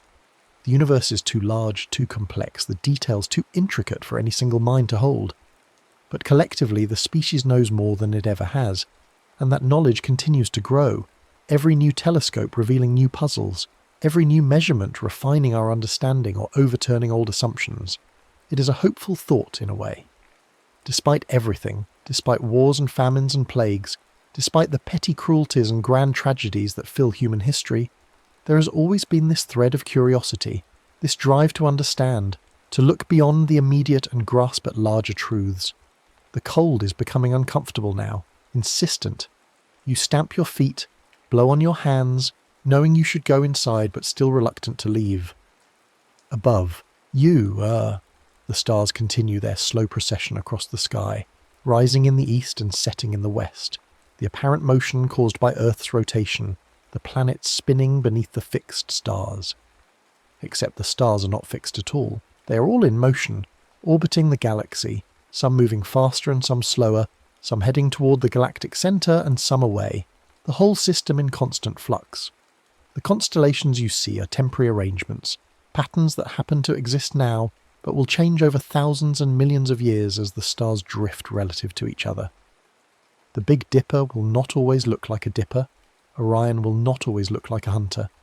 The sky is not static but evolving, and if you could watch it in fast forward over millions of years, you would see the stars sliding past each other like boats on a river, the familiar patterns dissolving and new ones forming, the sky continually remaking itself. You think about the people who will stand here in the future, 1,000 years from now, 10,000, 100,000. Will they still look up? Will they still wonder? Or will the stars have become so familiar, so mapped and catalogued and understood that they lose their power to inspire awe? You hope not. You hope that no matter how much is learned, there will always be deeper questions, mysteries that retreat as you approach them, phenomena that surprise and confound. The universe seems constructed that way, every answer revealing new questions, every solved puzzle showing 10 more waiting behind it. Quantum mechanics and general relativity, the two most successful theories in physics, are incompatible with each other, both correct within their domains but unable to be unified into a single framework. Dark matter and dark energy together make up 95% of the universe's mass energy, and no one knows what they are. The fundamental constants of physics, the speed of light, the strength of gravity, the charge of the electron, have the values they have for no known reason, and if they were even slightly different, stars could not form, chemistry could not work, life could not exist. Are those constants truly constant, or do they vary across space and time? Are there other universes where they have different values? And if so, are those universes real in the same sense this one is? Or are they mathematical abstractions, hypotheticals that exist only in equations? These questions have no answers yet, may never have answers, but they are worth asking. They frame the boundaries of knowledge, the places where understanding fades into speculation and philosophy, and they remind you that for all humanity has learned, the universe remains fundamentally mysterious, its depths unexplored, its possibilities vast. Standing under these stars, you are standing at the edge of the known world, looking out into darkness that is not empty but full of stars too distant to see, galaxies beyond counting, structures and phenomena that do not yet have names. And somewhere in that vastness, perhaps, others are standing as you are, looking up at their own skies, wondering about the nature of things, asking the same questions in different languages, seeking the same understanding. The thought makes you feel both small and connected. Small because you are one organism on one planet, orbiting one unremarkable star in a galaxy, containing hundreds of billions of stars in a universe, containing hundreds of billions of galaxies, and connected because that very awareness, that ability to comprehend scale and distance and time, is itself remarkable, a product of 4 billion years of evolution, producing nervous systems complex enough to model the universe, to hold abstractions, to wonder about things far removed from immediate survival needs. Consciousness is rare, as far as anyone knows, possibly unique to Earth, possibly scattered across the galaxy, possibly common but never long-lasting, each instance flickering briefly before extinction. But however rare it is valuable, this capacity to know and question and care. It is what allows the universe to know itself, to examine its own structure and history, to ask why it exists and whether it means anything. You do not have answers to those questions, and you suspect no one does. But you have this moment, this experience of standing under stars on a cold night after rain, your mind full of thoughts about fusion and gravity and time, your body full of atoms forged in stars, your consciousness a brief eddy in the flow of matter and energy that constitutes the universe. It is enough. It has to be enough. The stars do not care whether you understand them, do not notice your attention, will continue burning long after you're gone. But you are here now, aware and alive, capable of appreciating them, and that seems like something worth protecting, worth preserving, worth passing on to whatever comes next. Finally, because you must, you turn away from the sky and walk toward the warmth and light of your home, but you carry the stars with you, their quiet light imprinted on your thoughts, their distant fires still burning in your mind. Tomorrow the rain might return, the clouds might cover everything again, and you will go about your day without thinking of stars at all. But they will still be there, above the weather, beyond the atmosphere, burning steadily in the dark, red dwarfs and blue giants, yellow stars and orange stars, binaries and variables, clusters and streams, all the quiet hearts of other suns, all the possibilities they hold, all the worlds they warm, all the stories they tell to anyone willing to listen. The solar system is not just 8 major planets and a few famous moons.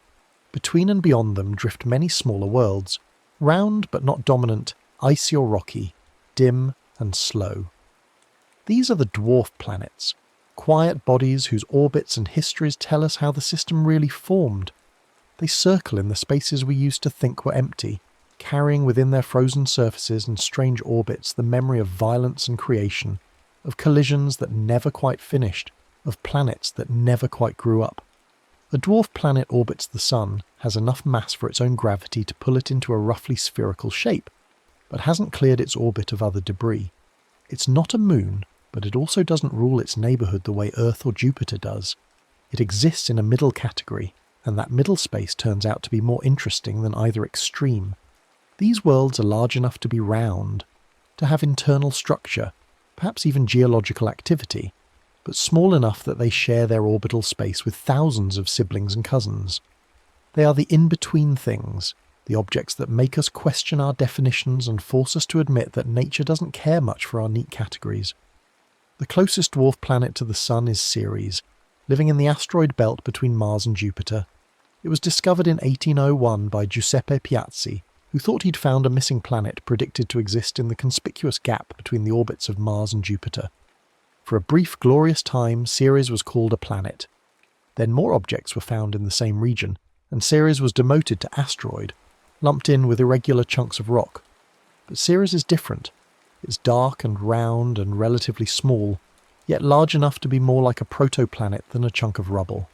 When NASA's Dawn spacecraft arrived in 2015, it revealed a world. Ceres is a mix of rock and ice with hints of salty brines below the surface. The famous bright spots in Occultations crater, deposits of reflective salts, gleam like eyes in the darkness, suggesting past or perhaps intermittent briny activity. Water mixed with salts has seeped up from below, evaporating and leaving mineral deposits that catch sunlight like snow on a winter field. Ceres may have had a modest subsurface ocean earlier in its history, a global shell of liquid water beneath an icy crust. That ocean is now partly frozen, but it left chemical traces, geological scars, bright wounds that tell of a more active past. Here in the asteroid belt, where we expected only dead rock, there was water and salt and perhaps the faintest possibility of chemistry complex enough to surprise us. But the real dwarf planet story begins farther out, in the cold and dark beyond Neptune. Early in the 20th century, small irregularities in the orbits of Uranus and Neptune inspired searches for a hypothetical Planet X, a massive world whose gravity was tugging at the ice giants. Percival Lowell spent years looking for it, drawing maps and making calculations, convinced that a 9th planet lurked in the outer darkness. He died without finding it. In 1930, a young astronomer named Clyde Tombaugh, working at Lowell's observatory in Arizona, finally spotted a tiny distant object moving slowly against the background stars. It was named Pluto, after the Roman god of the underworld, a fitting name for something so far from the sun's light and warmth. For 76 years, Pluto was the 9th planet. Schoolchildren memorized its name. It was the odd one out, smaller than Earth's moon, with a tilted and elongated orbit that sometimes brought it inside Neptune's path, but it was ours. It marked the edge of the known solar system, a frozen marble at the boundary of everything. We knew almost nothing about it. Through telescopes, Pluto was a blur, a point of light that barely moved. We measured its brightness, watched it dim when its moon passed in front of it, and guessed at what it might be. Then, slowly, our understanding changed. Pluto is small, with a diameter of about 2,300 kilometres, much less than Earth's moon, but it has a complex personality. Its composition is ice and rock mixed together, a frozen slush of nitrogen, methane and water ice over a rocky core. It has a thin nitrogen atmosphere that expands when Pluto swings closer to the Sun and collapses back to frost on the surface during the colder parts of its orbit. And it has a large moon, Charon, so similar in size that together they form something more like a binary system than a planet with a satellite. Charon is about half Pluto's diameter, massive enough that the centre of mass between them lies outside Pluto's surface. They orbit that common point, locked in a gravitational embrace, always showing each other the same face. When NASA's New Horizons spacecraft flew by Pluto in July 2015, it transformed our picture of this dwarf planet. After 9.5 years of travel, the spacecraft raced past at 50,000 kilometers per hour, cameras clicking, instruments measuring, sending back images that stunned everyone who saw them. There was the heart-shaped bright region, Tombor Regio, smooth and pale against darker terrain. Smooth nitrogen plains, frozen lakes of nitrogen ice lying flat in enormous impact basins with no craters at all, meaning they were young, geologically active, recently resurfaced. Towering water ice mountains rising 3.5 kilometers high, floating on a substrate of softer nitrogen ice like icebergs on a frozen sea. Signs of glacial flow, of nitrogen ice creeping downhill over millions of years, of sublimation pits and polygonal convection cells and possible cryovolcanoes. Pluto is not a static ice ball. It shows evidence of geological processes even this far from the Sun, 39 times farther from our star than Earth is. Something is heating Pluto from within, keeping it alive. Charon too surprised us. It has a reddish polar cap, probably, made of organic molecules called tholins, created when methane escaping from Pluto is broken down by ultraviolet light and drifts to Charon's poles. It has vast canyons, fractures that stretch across its surface, evidence that its interior once froze and expanded, cracking the crust. And it has a smoother southern hemisphere, suggesting past resurfacing, maybe from cryovolcanic activity or ancient subsurface water, breaching the surface and then freezing. Pluto and Charon are tidally locked to each other, always showing the same faces across their mutual orbit. They dance together, two partners in the dark, moving as one.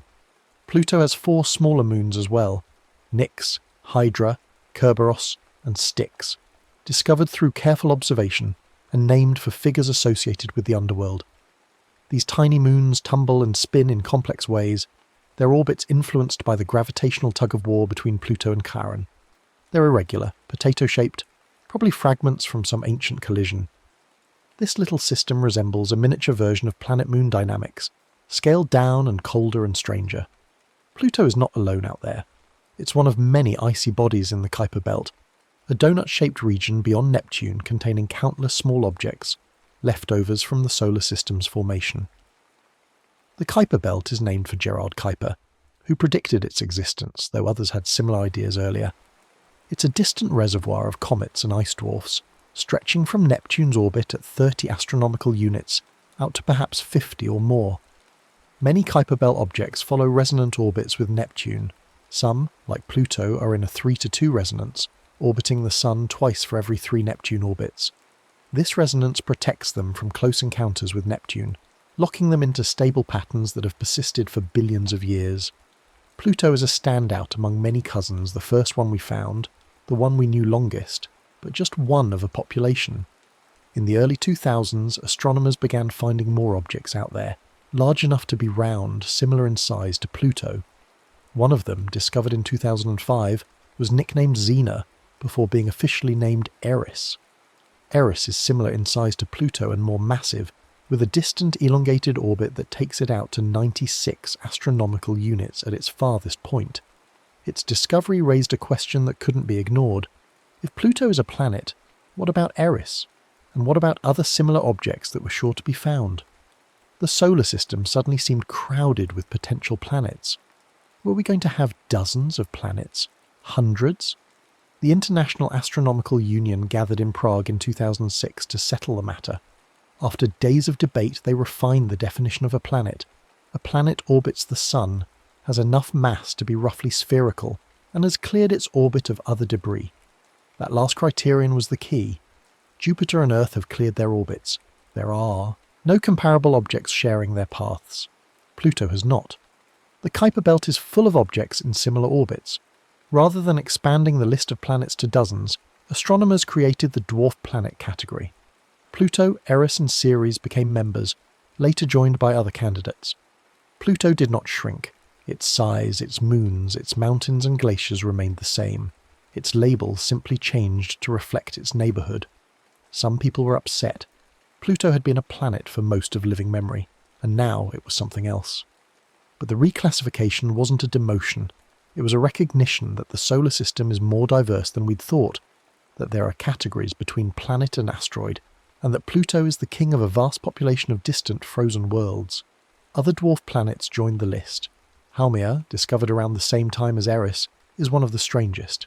It spins incredibly fast, completing a rotation in under 4 hours, and that rapid spin stretches it into an elongated shape, almost like a rugby ball or a squashed egg.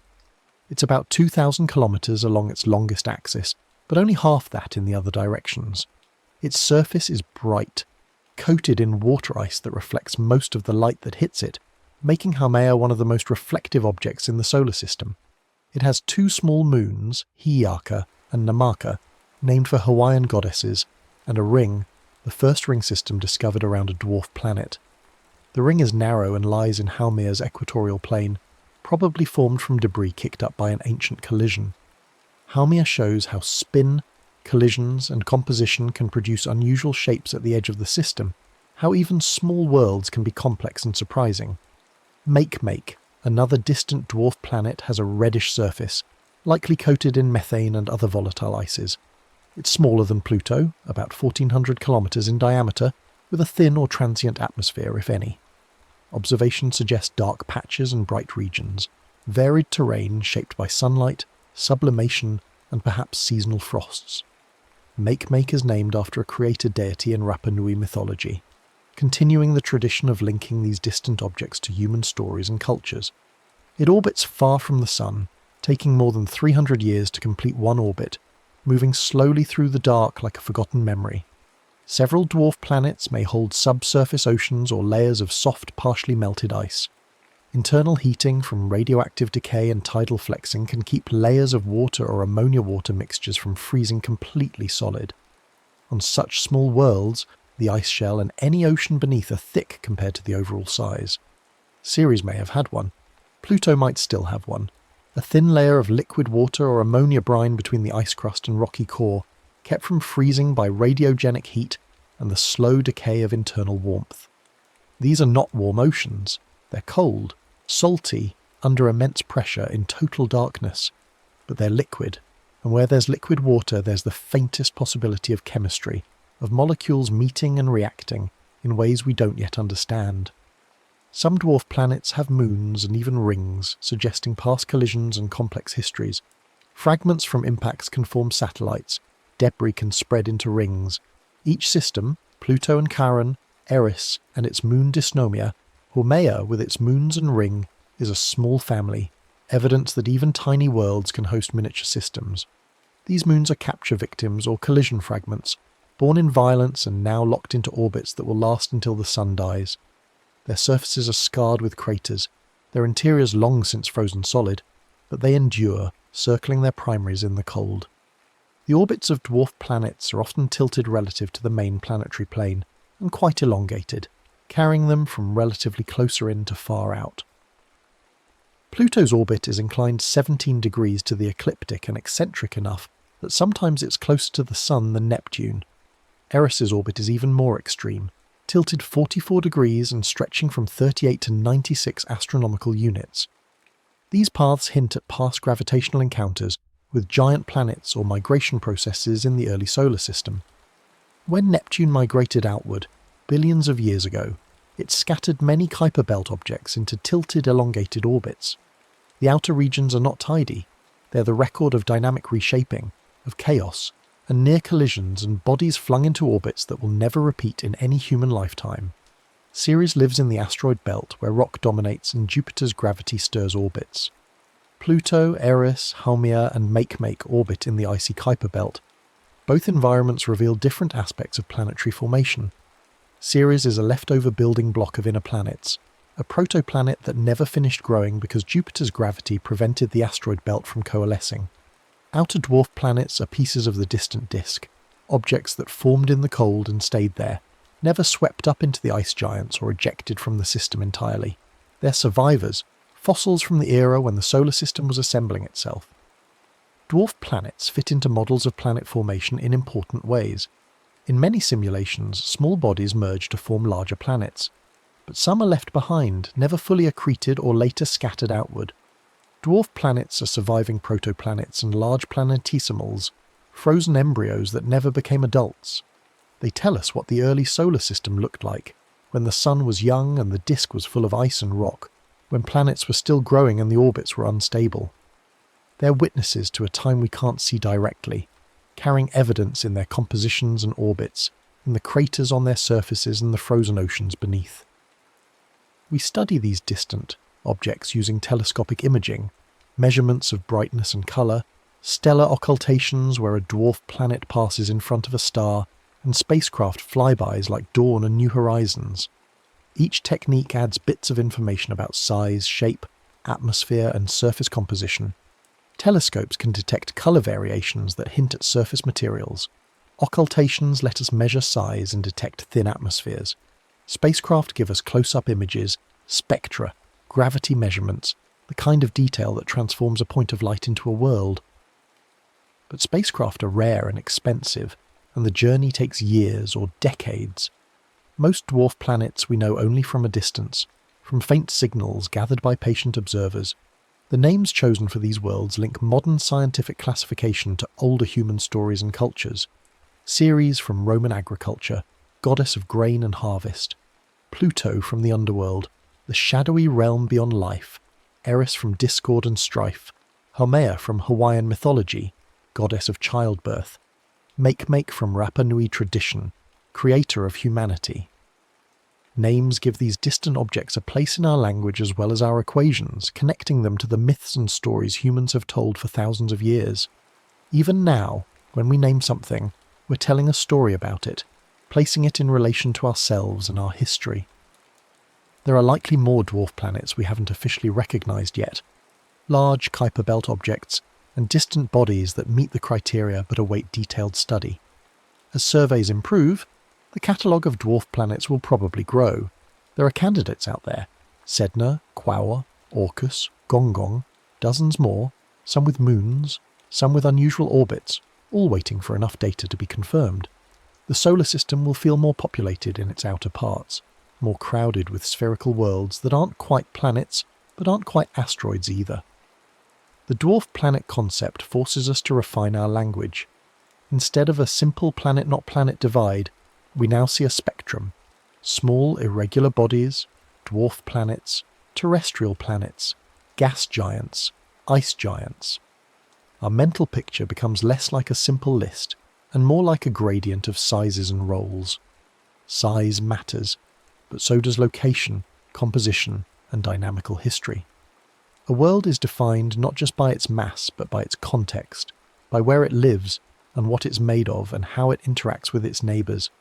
This is messier than a clean taxonomy, but it's more honest, more reflective of how nature actually works. Other star systems likely have their own dwarf planets and belts. If our solar system has many minor planets, other stars probably do as well. Somewhere else, small icy worlds may orbit in the cold, their surfaces slowly changing under faint suns, unnoticed except by careful observers. We're beginning to detect debris disks around other stars, belts of dust and ice that might hide populations of dwarf planets. We won't see them directly for a long time, they're too small and dim, but we can infer their presence, imagine them circling distant suns in patterns we're only beginning to understand. Dwarf planets, though small and remote, help answer big questions. Where water and volatiles reside, how planets grow, and how dynamic the outer solar system has been.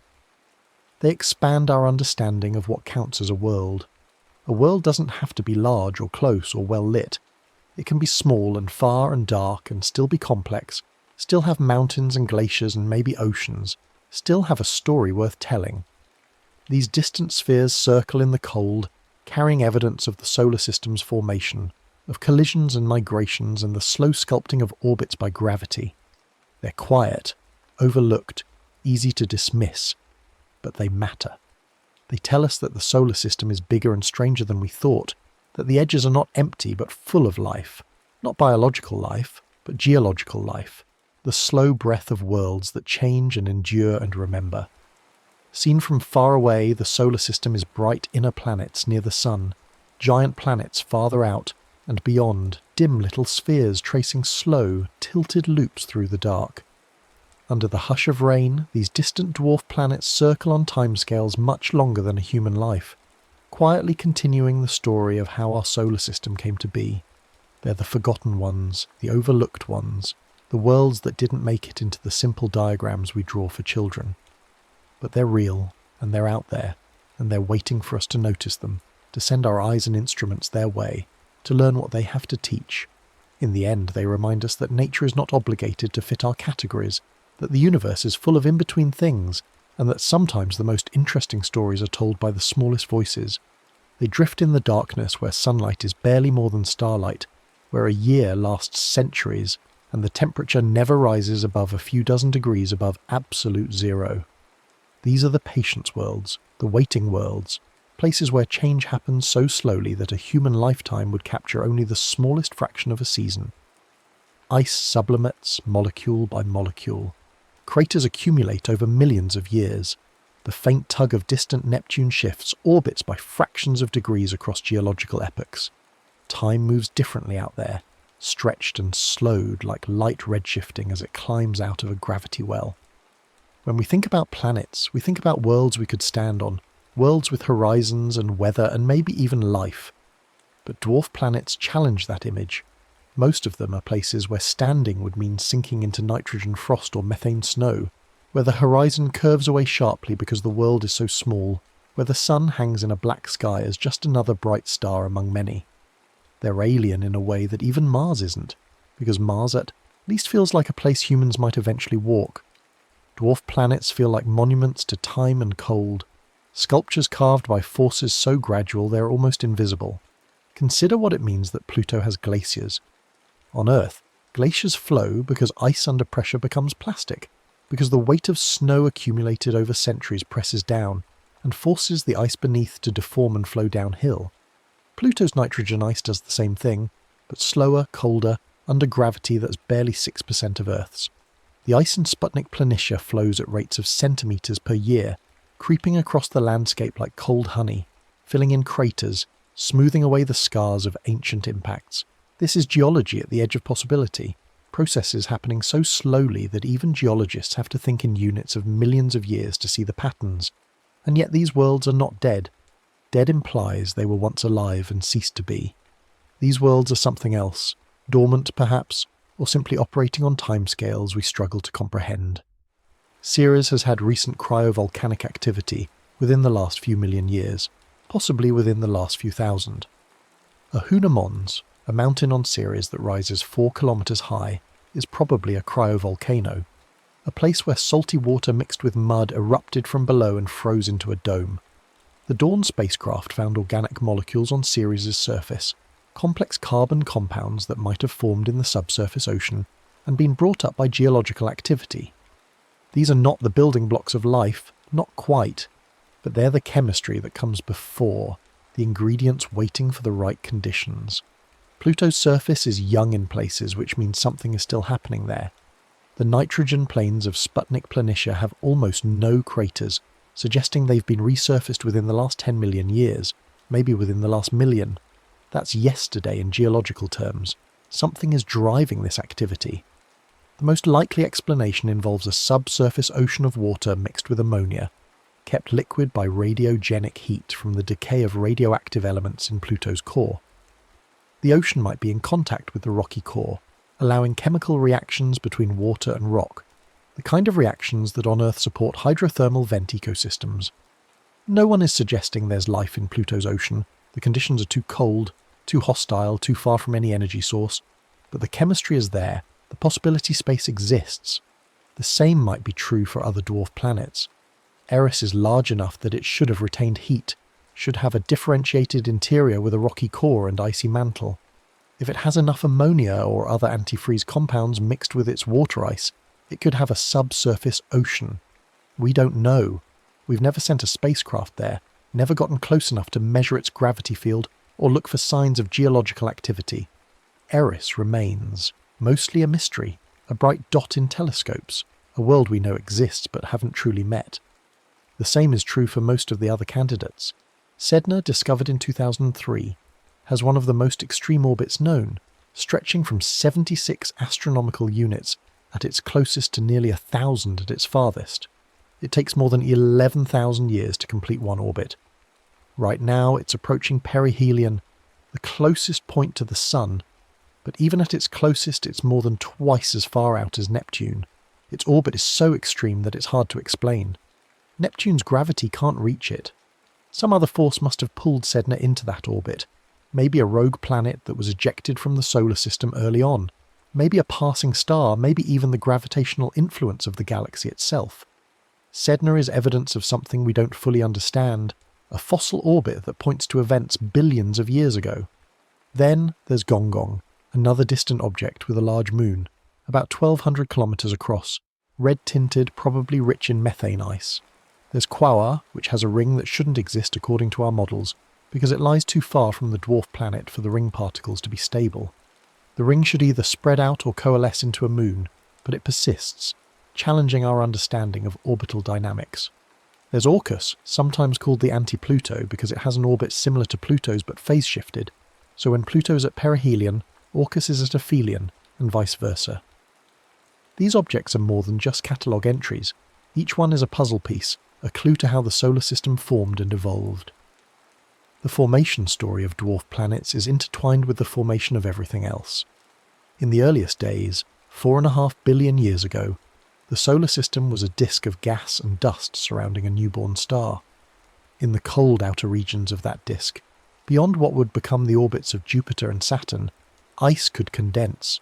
Water ice, methane ice, ammonia ice, carbon dioxide ice, all the volatiles that would have stayed gaseous closer to the Sun.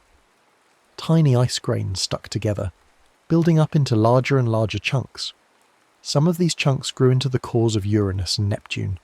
Others grew into large planetesimals, protoplanets that might have eventually become planets if given enough time and material, but they didn't get that time. The giant planets formed and began migrating. Jupiter moved inward, then outward. Saturn moved outward. Uranus and Neptune scattered outward, ploughing through the outer disk like icebreakers through a frozen sea. They flung countless objects into chaotic orbits. Many were ejected from the solar system entirely, sent out into interstellar space. Others were thrown into the inner solar system, bombarding the terrestrial planets in what we call the late heavy bombardment. Still others were perturbed into orbits that kept them in the outer solar system but prevented them from ever accreting into larger bodies. These survivors are the dwarf planets and Kuiper belt objects we see today. The asteroid belt tells a similar story on a smaller scale.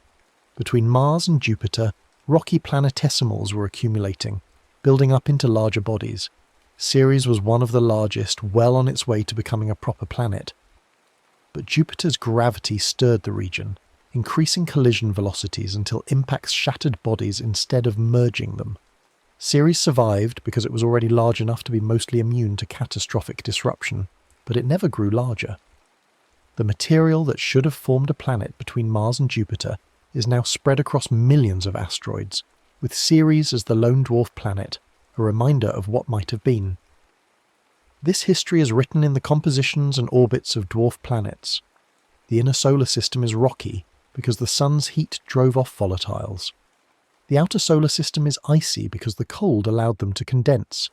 Ceres, straddling the boundary, is a mix. rock and ice in roughly equal proportions, a transitional object that captures the gradient from hot to cold. Pluto and the other Kuiper belt dwarfs are mostly ice with rocky cores, built from material that condensed in the cold beyond Neptune. Their surfaces are coated with volatile ices, nitrogen, methane, carbon monoxide, that would evaporate instantly in the inner solar system but remain frozen in the outer dark. The colours of these worlds tell us what they're made of. Reddish surfaces suggest organic compounds, complex carbon molecules called tholins that form when simpler molecules like methane are broken apart by ultraviolet light or cosmic rays, and then recombine into larger structures. These tholins are similar to the haze that shrouds Saturn's moon Titan, the organic gunk that coats many outer solar system objects. Bright, reflective surfaces suggest fresh ice, perhaps water ice on Haumea or nitrogen ice on Pluto, surfaces that haven't been space-weathered and darkened by eons of radiation exposure. Dark surfaces mean old ice, ice that's been sitting in the sun's faint light for billions of years, accumulating a layer of irradiated, darkened material. Spectroscopy lets us identify these materials even from great distances. When sunlight reflects off a dwarf planet, certain wavelengths are absorbed by molecules on the surface, leaving dark lines or bands in the spectrum. Water ice absorbs strongly in the infrared. Methane has distinctive absorption bands. Carbon monoxide, nitrogen, ammonia, each has its own spectral signature. By carefully measuring the light that reaches us, astronomers can determine what these distant surfaces are made of without ever sending a probe. It's like tasting a dish and identifying the ingredients by flavour alone, except we're tasting light that's travelled billions of kilometres through space.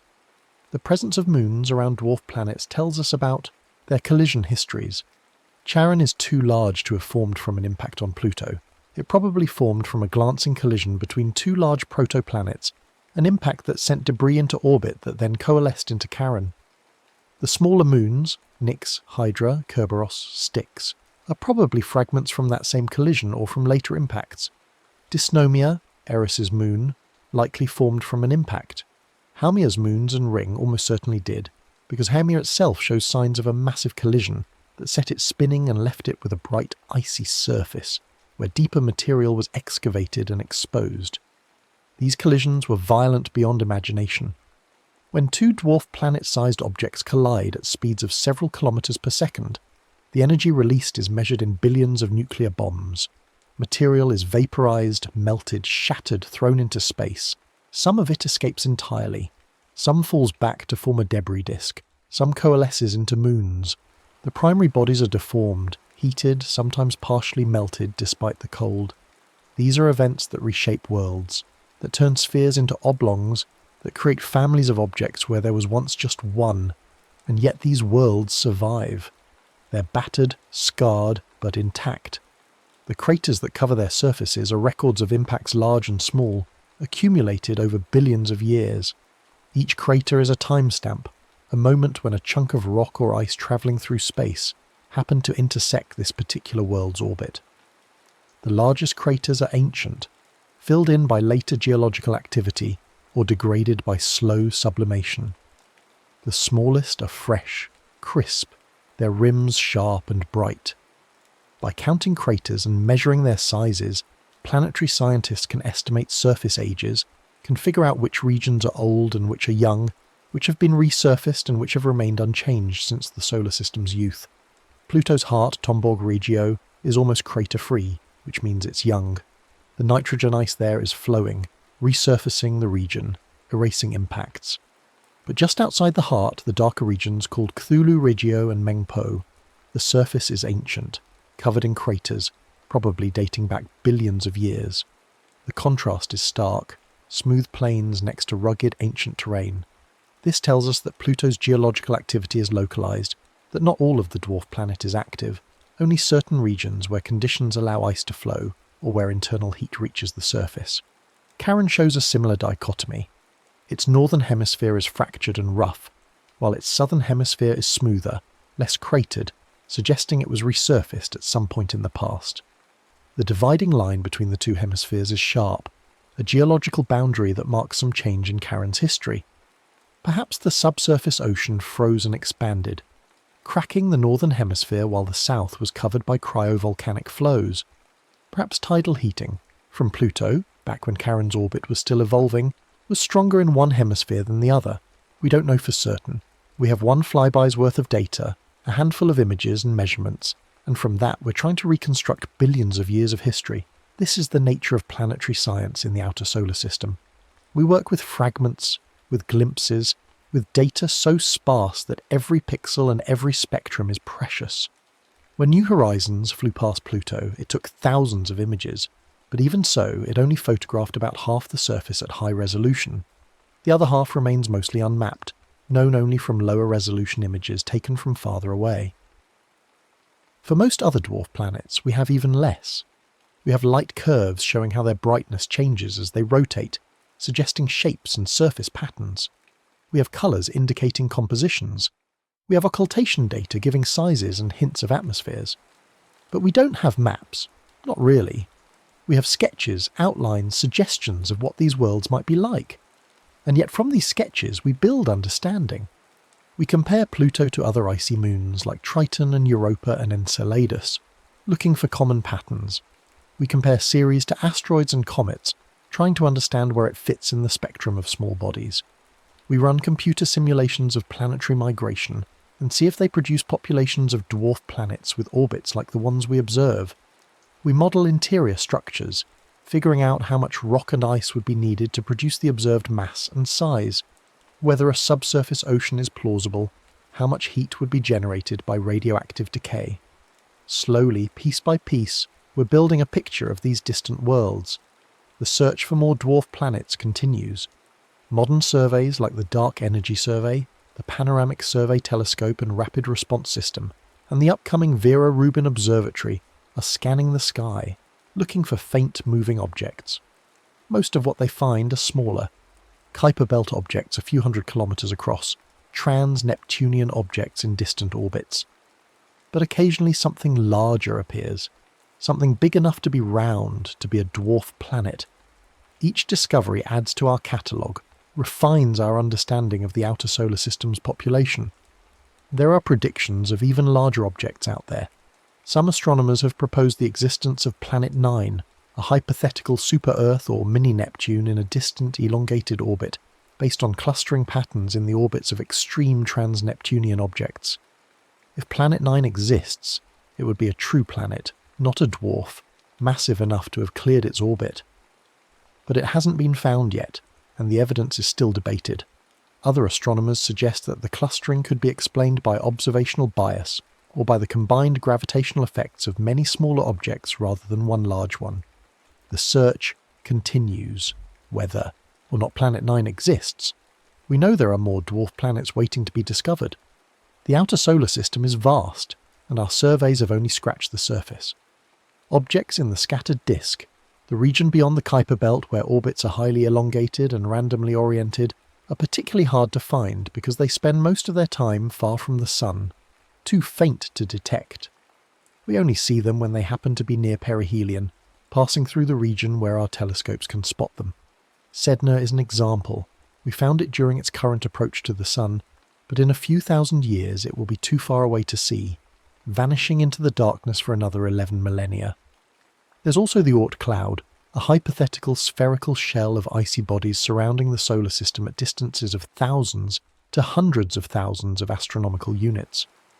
The Oort cloud has never been directly observed.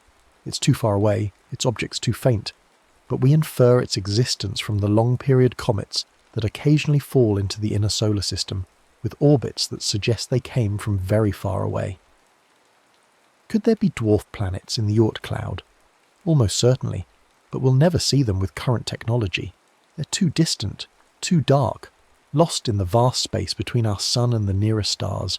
This realization, that the solar system extends far beyond what we can see, is humbling. We think of the solar system as our neighbourhood, as familiar territory, but most of it is terra incognita, unexplored and perhaps unexplorable.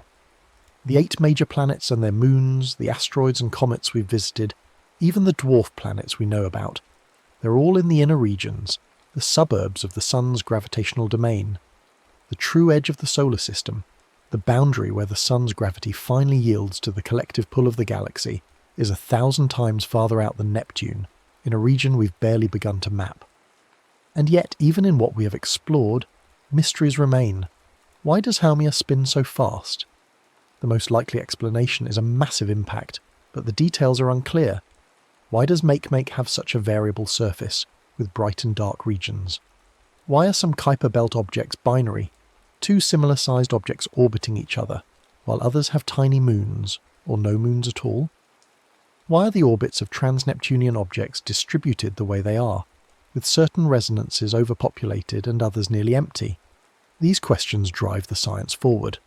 Every mystery is an opportunity, every unexplained observation a clue to something we don't yet understand.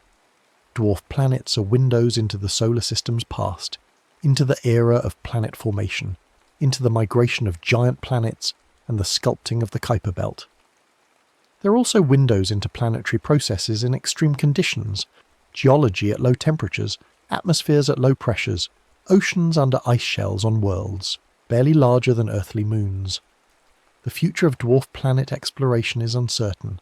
Spacecraft missions are expensive and take decades. New Horizons has already visited Pluto and the Kuiper Belt object Arakoth and is now heading into interstellar space, its mission essentially complete. Dawn visited Ceres and has ended its mission, now in a permanent orbit around the dwarf planet. There are no firm plans for missions to Eris, Haumea, Makemake, or any of the other candidates. The distances are too great, the travel times too long, the budgets too constrained. But that may change. As technology improves, as propulsion systems become more efficient, as interest in the outer solar system grows, missions may become feasible. A flyby of Eris would take less time than New Horizons took to reach Pluto if we launched at the right time, when Eris is near perihelion. An orbiter around Haumea could study its ring and moons, measure its gravity field, map its elongated shape. A lander on Makemake could sample its surface ices, search for organic molecules, measure its thin atmosphere if it has one. These are dreams for now, but not impossible dreams. In the meantime, we watch from afar, gathering what data we can, building models, making predictions, waiting for the next discovery. The dwarf planets circle in their distant orbits, patient and unchanging on human timescales, carrying their secrets through the dark. They've been there for billions of years. They'll be there for billions more, long after we're gone, continuing their slow dance around the sun. The next story is about to begin. Please relax and enjoy. The rain streaks the window pane in uneven rivers, pooling at the corners where the glass meets the frame. Outside, the sky hangs low and grey, a ceiling of cloud that seems close enough to touch. A jet passes somewhere overhead. You hear it before you see it, a distant drone that fades into the weather. Then another, higher perhaps, leaving a contrail that dissolves almost immediately in the moisture-heavy air. You don't think much about what's above the clouds. Why would you? The sky looks empty, just weather and the occasional plane. But above that blanket of grey, where the air thins and the pressure drops to nearly nothing, there's an entire layer of activity. Machines move through the vacuum in precise repeating paths, silent because there's no air to carry sound. They don't announce themselves. They don't flash lights or send down signals you can hear. They simply pass overhead, over and over, tracing invisible lines across the planet. Some are no bigger than a washing machine, others span the length of a school bus, solar panels extended like wings. They orbit in darkness and sunlight, cycling between the two every 90 minutes or so, depending on their altitude. From the ground, you'd never know they were there unless you looked for them, and even then, you'd only catch the occasional glint of reflected sunlight, a moving star that doesn't twinkle. The sky isn't empty, it's organised. Low Earth orbit sits between about 160 and 2,000 kilometres up, a band where satellites circle the planet every 90 minutes to 2 hours. Higher still, medium Earth orbit stretches from 2,000 to 35,000 kilometres, where navigation satellites spend their days, and at exactly 35,786 kilometres above the equator, there's geostationary orbit, a ring where satellites move at the same speed the Earth rotates, appearing to hover over a single spot. These aren't random placements, they're parking spots and lanes, each chosen for specific reasons: coverage, speed, persistence. Gravity and velocity lock satellites into paths that repeat, day after day like clockwork. The sky has become a layered network, each altitude serving a different purpose, each orbit a careful balance between falling and flying.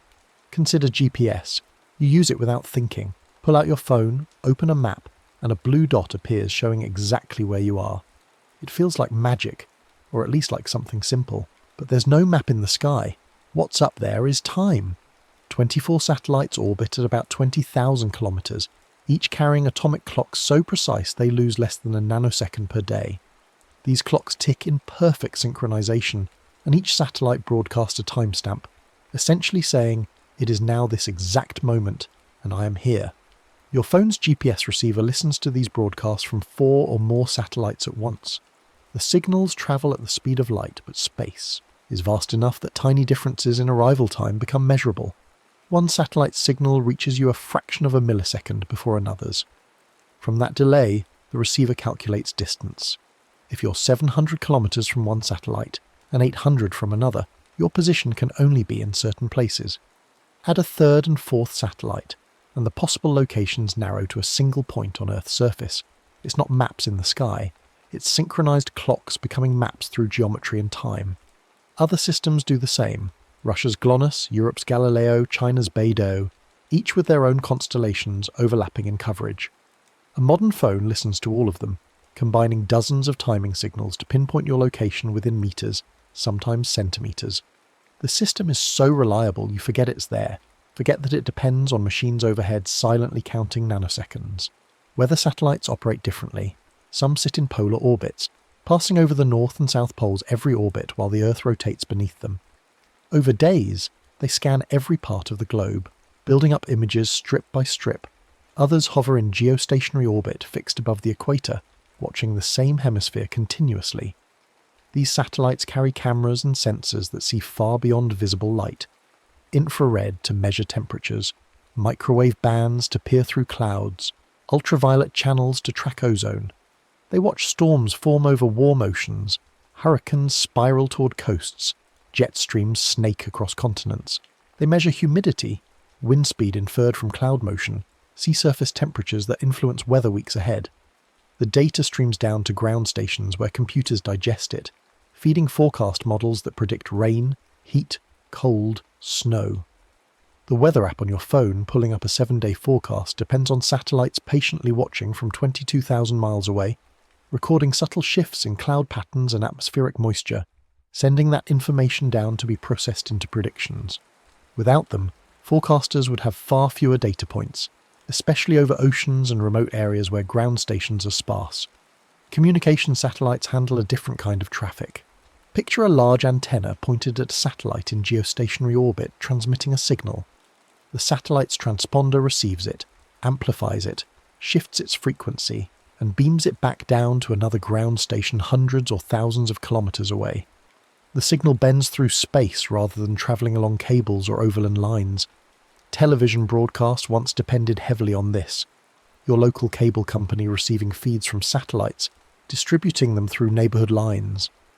Remote regions still rely on satellite phones and internet terminals because laying cables across deserts or oceans is impractical. The satellite becomes a relay tower in the sky, connecting places that would otherwise be isolated. Farther out beyond Earth orbit, a few specialised satellites talk to probes exploring the solar system. When a spacecraft at Mars or beyond the orbit of Pluto sends data home, it's often routed through relay satellites that can capture weak signals and forward them to Earth. These deep space relays are patient listeners.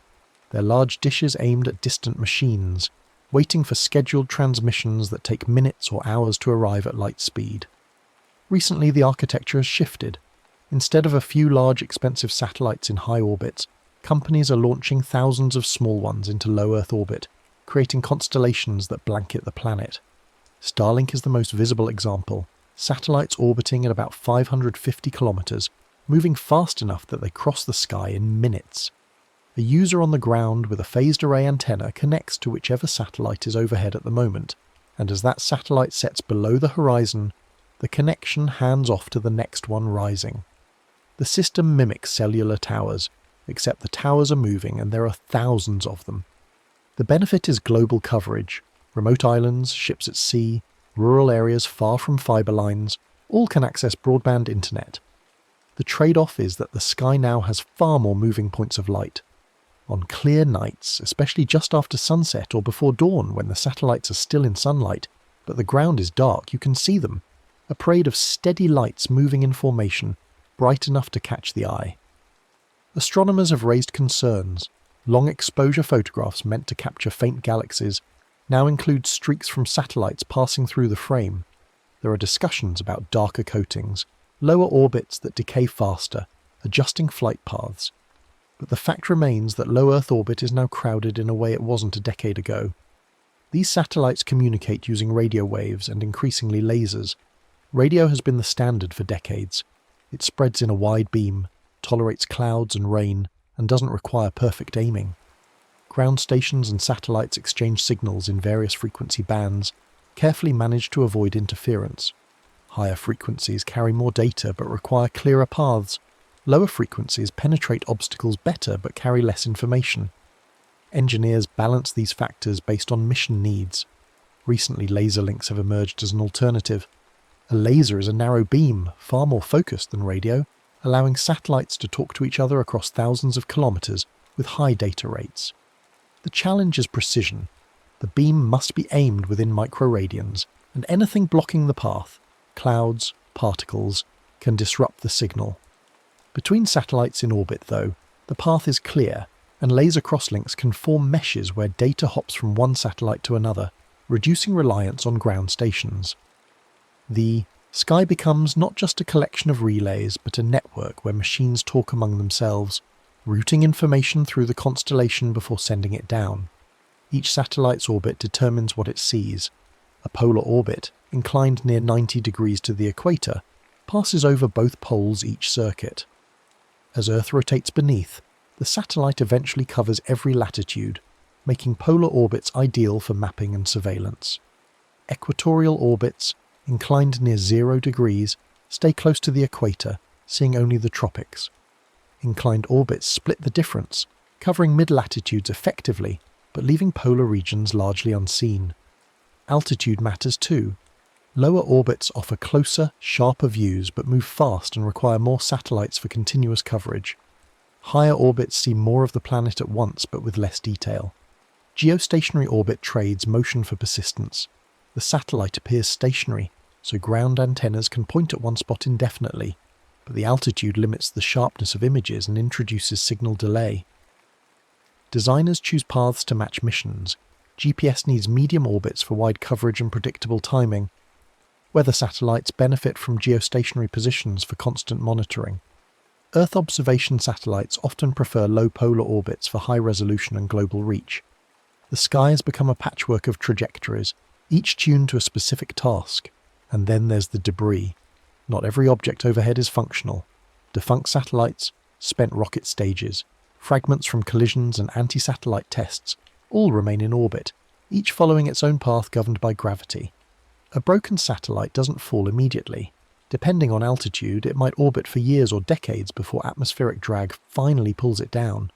Collisions are rare but catastrophic when they happen. In 2009, an inactive Russian satellite collided with an American communications satellite, creating thousands of trackable fragments and countless smaller ones. Each piece became a new object with its own trajectory, adding to the catalogue of hazards. Ground-based radar and optical telescopes track these objects, compiling databases of known debris. Operators monitor predictions of close approaches, conjunction events, where two objects might pass within a dangerous distance. If the risk is high enough, satellites maneuver, firing thrusters to adjust their orbits slightly, buying a few extra kilometers of clearance. It's a constant process, managing a growing population of space junk that clutters the orbital lanes. Some companies are developing ways to remove debris, nets, harpoons, robotic arms, but these remain experimental. For now, the strategy is avoidance and careful tracking, treating the sky like a highway with obstacles to navigate. On the ground, networks of sensors watch all this. Radar stations pulse energy skyward, detecting objects by their reflections. Optical telescopes photograph the sky repeatedly, comparing images to identify moving points of light. Computers process the observations, calculating orbits and predicting future positions. This is called space situational awareness, a kind of air traffic control for orbits. Without it, launching new satellites would be risky. You wouldn't know if you were placing a satellite into a path already occupied by debris. Agencies share catalogues, though not always completely. Some objects, particularly military satellites, are tracked but not publicly listed.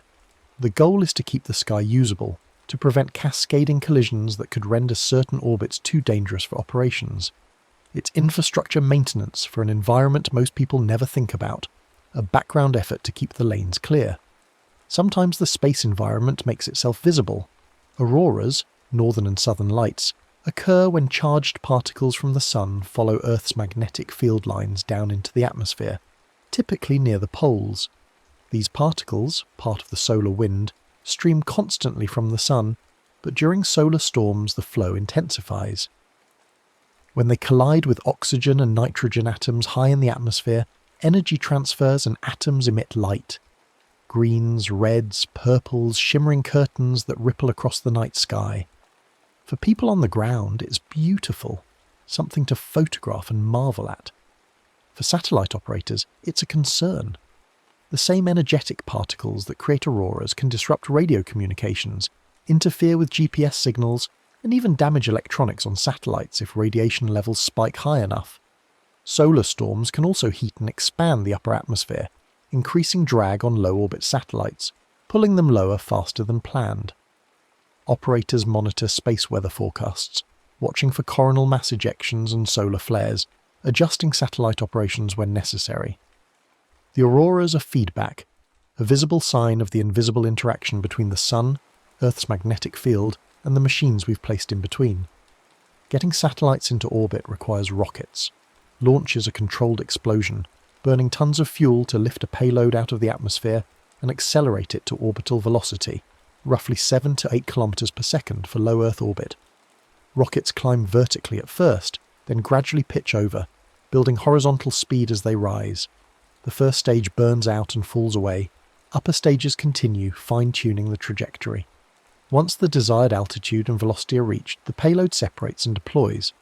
Some satellites have their own propulsion to adjust their orbit further, moving from a transfer orbit to a final operational orbit.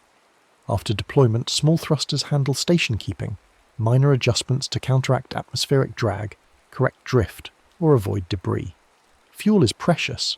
Satellites carry only so much, and once it's gone, they can't maneuver anymore.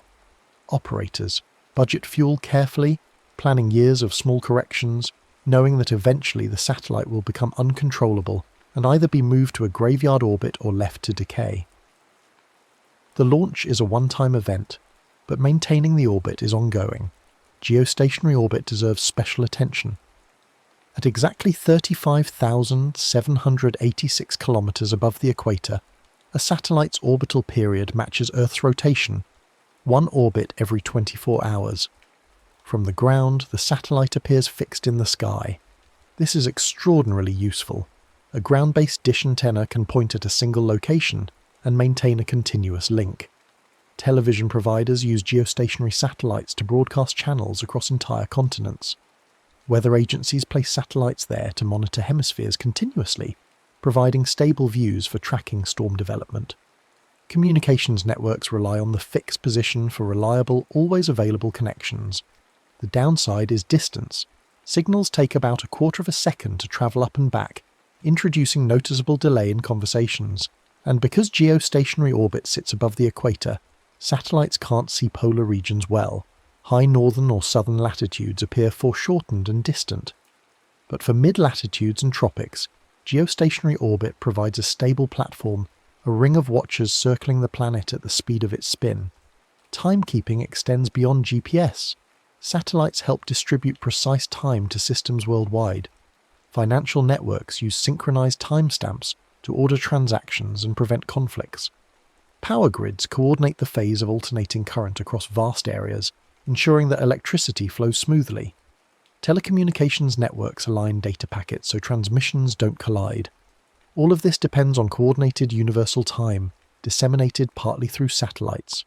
Ground-based atomic clocks are more stable, but satellites make that precision available anywhere, anytime.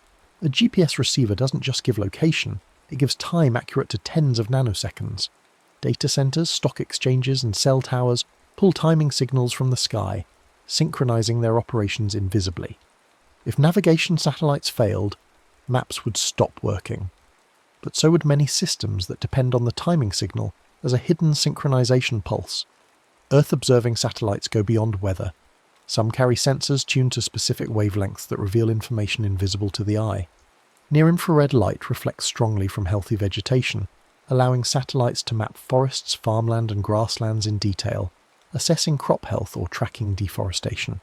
Thermal infrared measures surface temperatures, urban heat islands, volcanic activity, ice sheet melt. Microwave radar penetrates clouds and darkness, mapping terrain and detecting subtle ground movements like subsidence or tectonic shifts.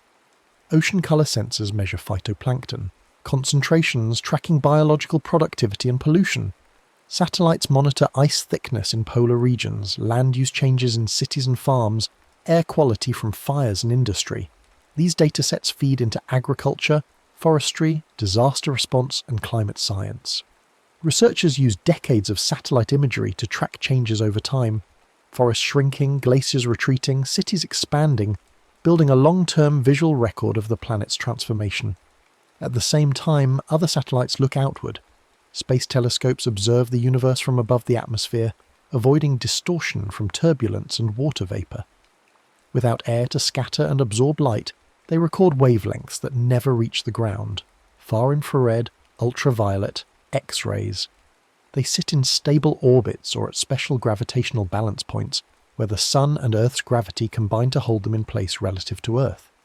From there, they stare at distant galaxies, star-forming regions, exoplanets, black holes, building catalogues of cosmic phenomena.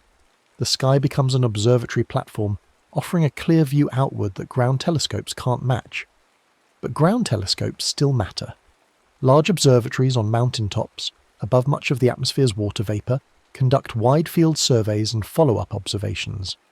Recently, though, they've had to contend with satellite constellations. Long-exposure images, meant to capture faint objects over minutes or hours, now sometimes include bright streaks where satellites pass through the frame. Astronomers and satellite operators are discussing mitigations: darker satellite surfaces, lower orbits that decay faster, adjustable schedules to avoid critical observations. Software tools are being developed to identify satellite trails and subtract them from images. The night sky is becoming a shared resource requiring coordination, balancing the need for global connectivity with the desire for dark, unobstructed views of the cosmos. The atmosphere itself is also managed. Air routes follow specific corridors and flight levels, coordinated by air traffic control. Planes don't fly randomly.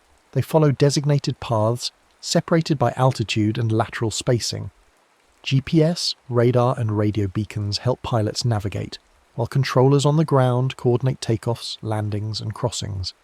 It's an invisible lattice in the lower sky, a three-dimensional highway system layered beneath the orbital paths above.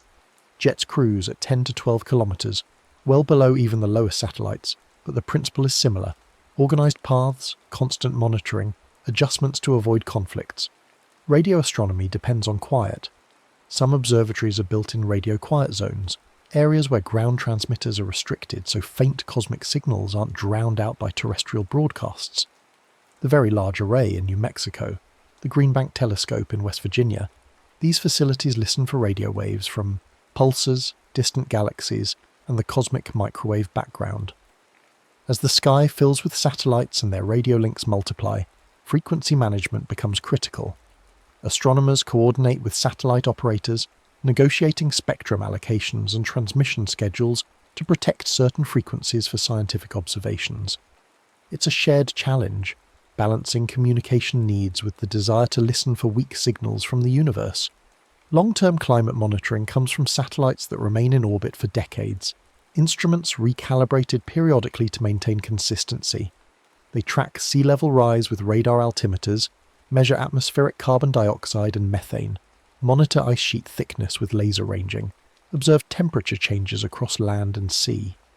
These stable, multi-decade records allow scientists to distinguish short-term variability, El Niño years, volcanic eruptions, from long-term trends like warming temperatures and shifting precipitation patterns. Climate science depends heavily on this continuity. on instruments that watch the same things year after year, building datasets that reveal changes invisible in any single snapshot. Global navigation now blends multiple systems. Phones and vehicles combine GPS, GLONASS, Galileo, and Beidou signals, along with inertial sensors, compass readings, and map data. Ships use satellite navigation to cross oceans, planes to find runways in poor visibility, trucks to optimize routes, emergency services to locate callers. The system is so embedded that failures cause widespread disruption. Navigation systems offline mean delayed flights, lost ships, confused logistics. Some companies are adding low Earth orbit constellations to navigation systems, using faster-moving satellites to improve positioning accuracy and provide backup signals. The goal is resilience. If one system fails, others compensate, keeping the blue dot moving across the map. International bodies manage the sky's use. The International Telecommunication Union allocates radio spectrum and coordinates geostationary orbital slots to prevent interference. National space agencies license launches and satellite operations, requiring operators to follow debris mitigation guidelines, deorbiting satellites at end of life, avoiding certain crowded regions, reporting maneuvers. These are voluntary frameworks, not laws, but most operators comply because cooperation keeps the sky usable for everyone. As more countries and companies launch satellites, coordination becomes more complex. There are debates about who owns orbital space, whether certain orbits should be reserved, how to enforce rules when actors don't cooperate. The sky is becoming contested territory, requiring diplomacy alongside engineering. Light pollution affects views from both directions. Cities illuminate the night sky from below, washing out stars with scattered light from streetlights, billboards, and buildings. Dark sky advocates push for better lighting design, shielded fixtures, warmer colours, lower intensity, to reduce sky glow and preserve natural darkness. Now they also consider light from above, satellite reflections, bright surfaces catching sunlight and sending glints earthward. Some satellites have been redesigned with visors or darker coatings to reduce brightness, but thousands are already in orbit and more launch monthly. Stargazers find that the sky isn't just lit from cities anymore, it's also dotted with moving lights from machines overhead. Both sources diminish the view of stars, requiring new efforts to protect dark skies. Think of the sky as infrastructure, similar to roads and power grids but invisible. Satellites carry timing signals, data streams and observational records.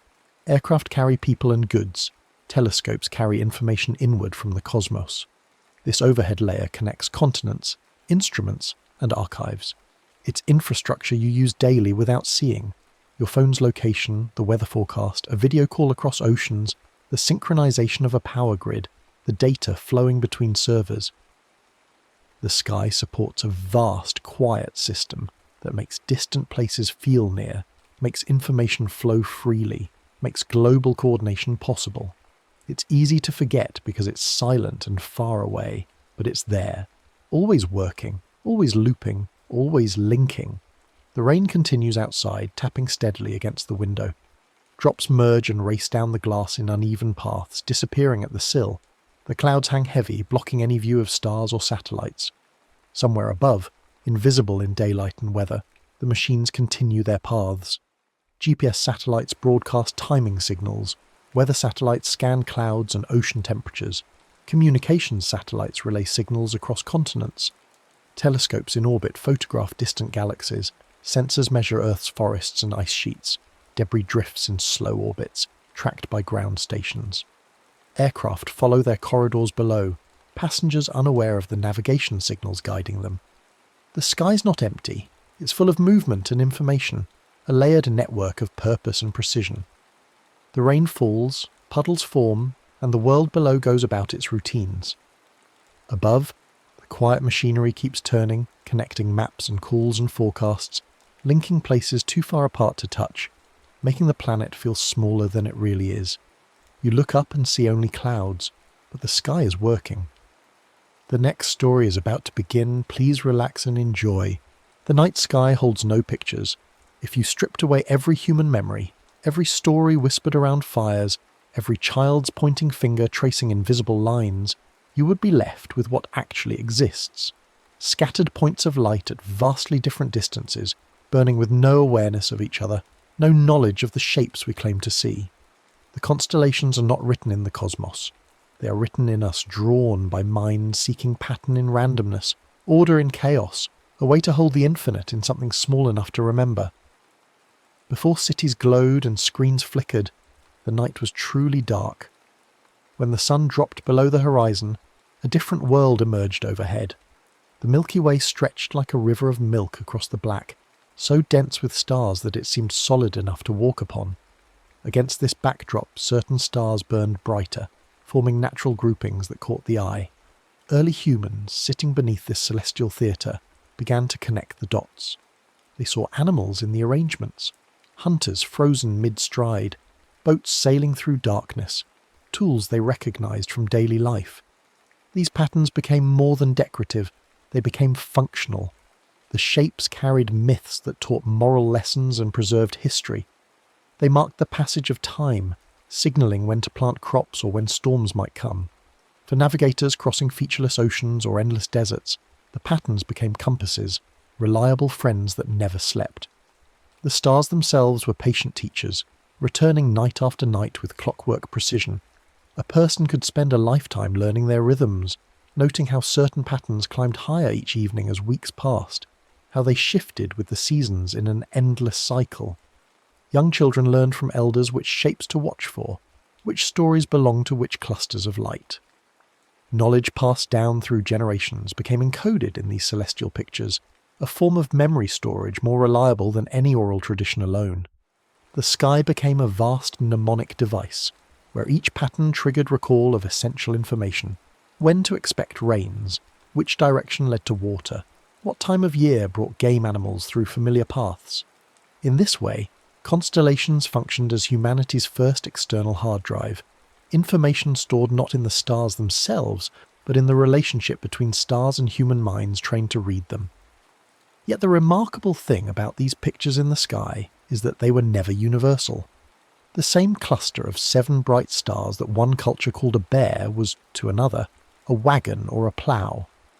Where Greeks saw a hunter with belt and sword, other societies recognised entirely different figures. The Chinese divided the heavens into their own palaces and courts, mapping celestial bureaucracies that mirrored earthly power structures. Egyptians placed their gods among the stars.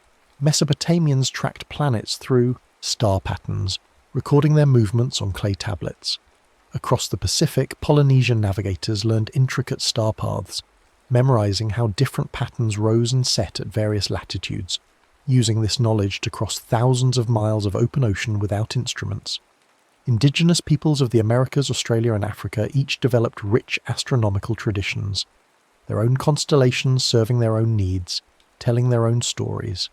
The sky became a palimpsest, the same stars supporting layer upon layer of meaning, each culture inscribing its worldview on the shared canvas of night. Not every pattern carries the weight of official designation. There exists a distinction between constellations proper and what astronomers call asterisms. An asterism is an informal pattern, usually simple and memorable, often spanning multiple official constellation boundaries, or highlighting just a portion of one. The Big Dipper, perhaps the most famous pattern in northern skies, is actually an asterism within the larger constellation Ursa Major. The Southern Cross, crucial for navigation in the southern hemisphere, is similarly a recognisable asterism, though it has become so culturally significant that many treat it as a constellation in its own right. These simpler shapes serve as entry points, mnemonic devices that help stargazers find their way through more complex regions. They are the friendly landmarks in a sky that can otherwise seem overwhelmingly crowded with light. Meanwhile, true constellations function more like neighbourhoods or districts, regions with defined boundaries that cover every square degree of the celestial sphere. Within these regions might be multiple asterisms, stories, and deep sky wonders, but the constellation itself is simply an address, a way of organising space. Among all the star patterns, 12 hold special historical significance. These are the zodiac constellations, and their importance stems from geometry and accident. As Earth orbits the Sun appears to move against the background of distant stars, tracing a path across the sky over the course of a year. This apparent solar path is called the ecliptic, and it passes through a band of constellations that ancient observers noticed and named. The Moon and planets, whose orbits roughly align with Earth's orbital plane, also travel through this same band. Long before anyone understood that Earth was a planet orbiting the Sun, cultures recognized these patterns and their relationship to seasonal change. When the Sun occupied Aries, spring arrived. When it moved into Cancer, summer heat peaked. The zodiac became a calendar written in stars, a way to mark the Sun's seasonal position and anticipate agricultural cycles and religious festivals. These patterns acquired layers of meaning, becoming associated with personality traits, fortune-telling, and symbolic systems that persist today, even though most people never see the actual star patterns that gave them their names. But the relationship between these patterns and the seasons is not eternal.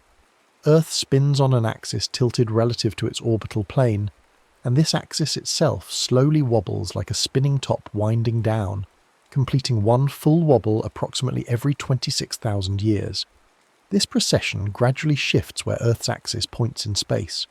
Right now, the North Celestial Pole, the point in the sky directly above Earth's North Pole, lies near a star we call Polaris. Ancient Egyptians knew a different pole star. In 12,000 years, the pole will point near the bright star Vega instead. This wobble also shifts the apparent position of the Sun among the zodiac patterns over time. When astrology's traditional dates were established, the Sun entered Aries at the spring equinox. Now, due to precession, the Sun enters Pisces at that same moment. The stars haven't moved relative to each other. Earth's perspective has shifted. On human timescales, constellations appear fixed, permanent, but on the timescale of civilizations rising and falling, they drift, slowly rotating their relationship to seasons and cardinal directions. The stars themselves carry names, many of them ancient, handed down through centuries of observation. Bright stars often bear Arabic names, gifts from medieval Islamic scholars who preserved an advanced astronomical knowledge when much of Europe had forgotten it. Names like Betelgeuse, Rigel, Aldebaran and Altair come from Arabic descriptions of the stars' positions within their constellation figures. Other names stem from Greek or Latin traditions. Within each constellation, a system exists for cataloguing stars by brightness, using Greek letters, alpha for typically the brightest, beta for the second, gamma for the third, and so on down the alphabet. This system, called Bayer designation after the astronomer who popularized it, provides a rough hierarchy. But modern catalogues have assigned numerical designations to millions of stars, creating vast databases that cross-reference position, brightness, spectral type, and motion. The old names persist, though, because they carry poetry and history. Saying Betelgeuse evokes something that Alpha Orionis, or HD 39801, cannot. A connection to human observers across time who looked up and named what they saw. The modern constellation system, the one recognized by astronomers worldwide, solidified only in the 20th century. Before then, different star atlases showed slightly different constellation boundaries, overlapping patterns, and varying star assignments. In the 1920s, the International Astronomical Union, an organization founded to bring order to astronomical nomenclature and standards, took on the task of formalizing constellation boundaries.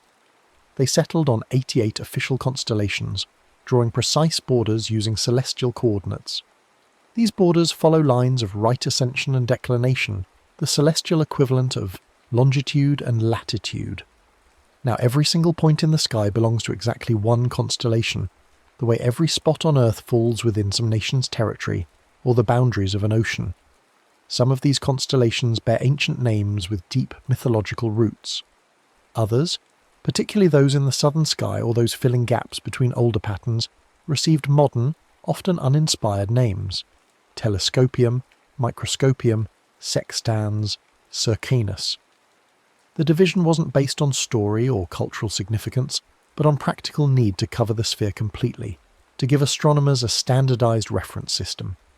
This system functions as a coordinate shorthand.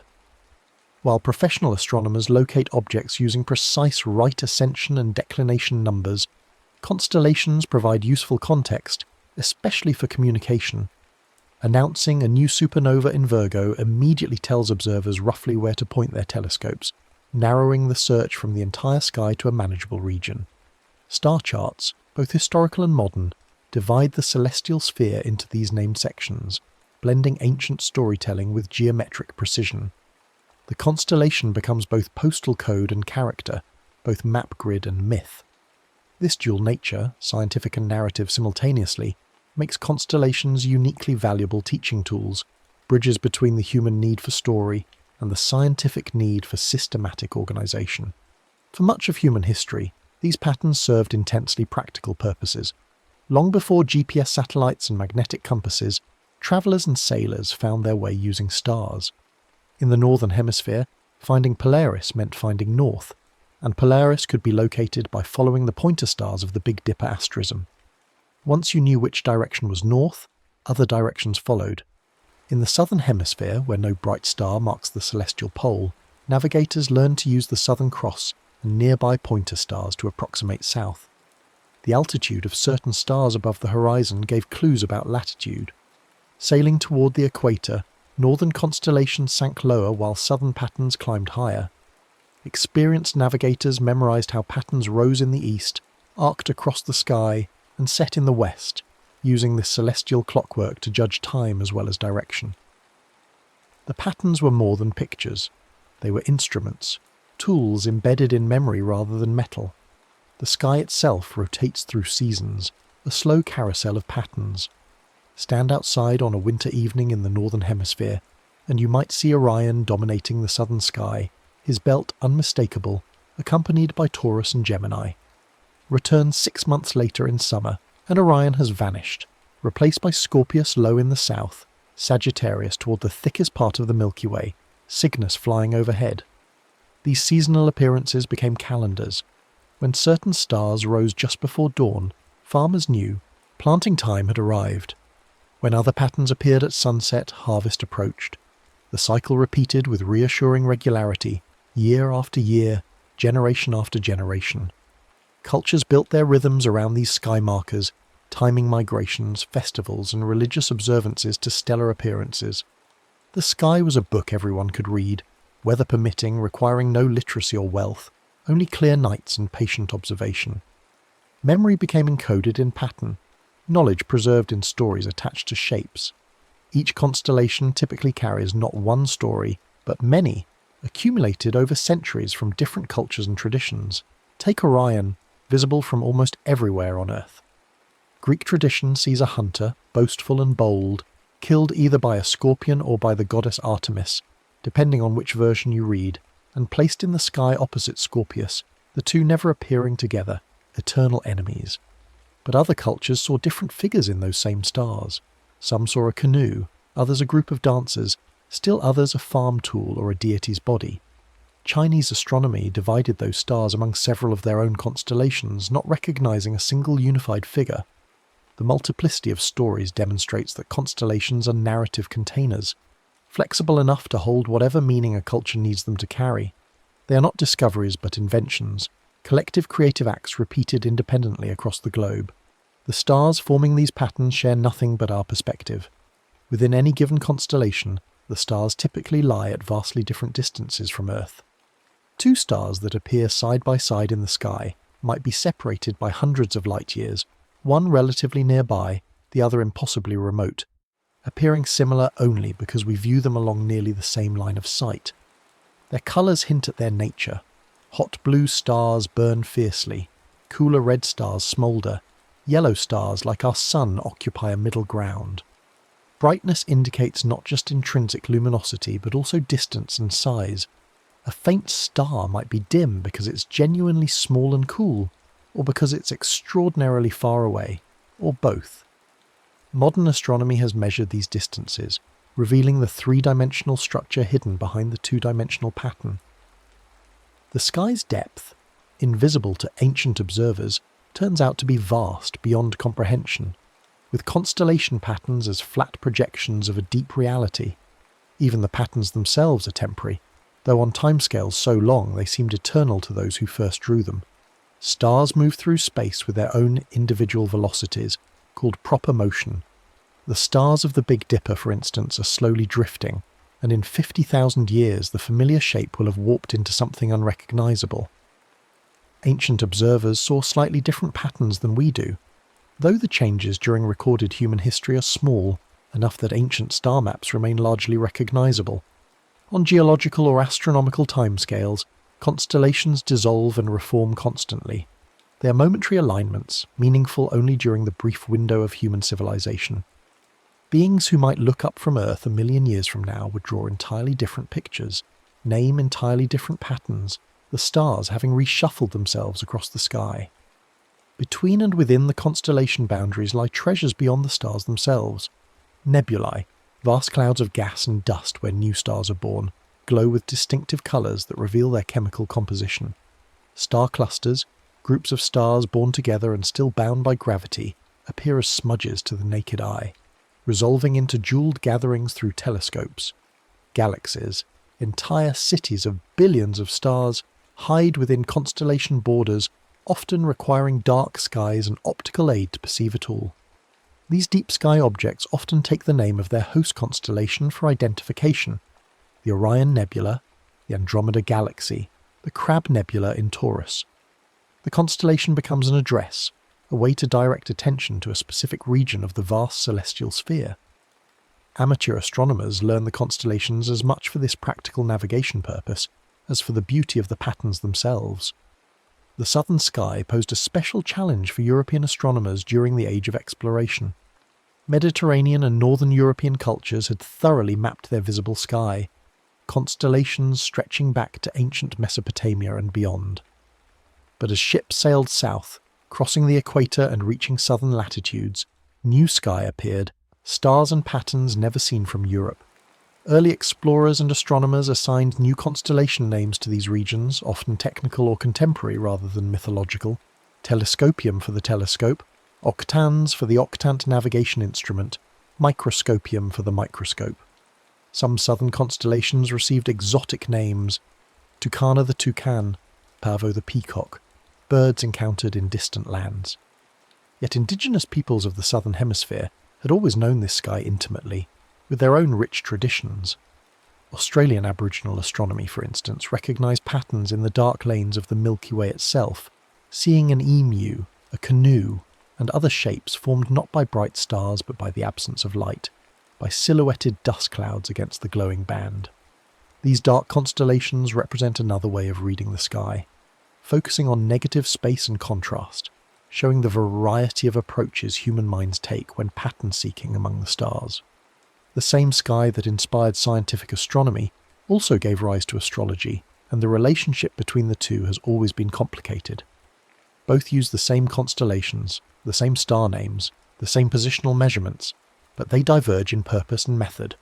Astronomy seeks to understand what celestial objects are, how they form, how they move, what they're made of, using observation and physical law to build predictive models of the universe. Astrology, with roots as old as astronomy itself, seeks meaning in celestial patterns, linking the positions of sun, moon, and planets among the zodiac constellations to human personality and fate. Modern science finds no mechanism for such influences, and no evidence supporting astrological predictions, but the cultural hold of astrology remains strong, a testament to the human desire for cosmic significance. Constellations belong to both histories, factual and symbolic, scientific and mystical, evidence that the same patterns can mean radically different things depending on what questions you bring to them. Practical tools for learning the sky have evolved over centuries. Hand-drawn star charts, some dating back thousands of years, map constellation positions relative to horizon and zenith. Planispheres, circular tools with rotating disks, show which constellations are visible for any date and time, helping observers anticipate what they'll see before stepping outside. Modern smartphone apps use sensors to detect the phone's orientation, overlaying constellation shapes and labels on the camera view, transforming the phone into an interactive star map. Some apps simulate the sky from any location on Earth, any date in history or future, showing how the view changed or will change. These tools all share a common goal: making the overwhelming chaos of thousands of visible stars comprehensible by organising them into named, memorable patterns.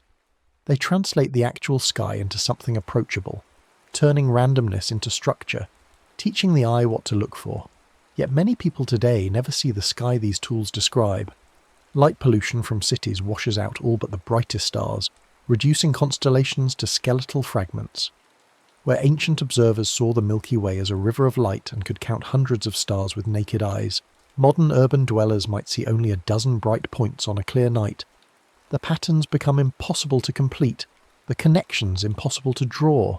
This loss represents more than aesthetic deprivation.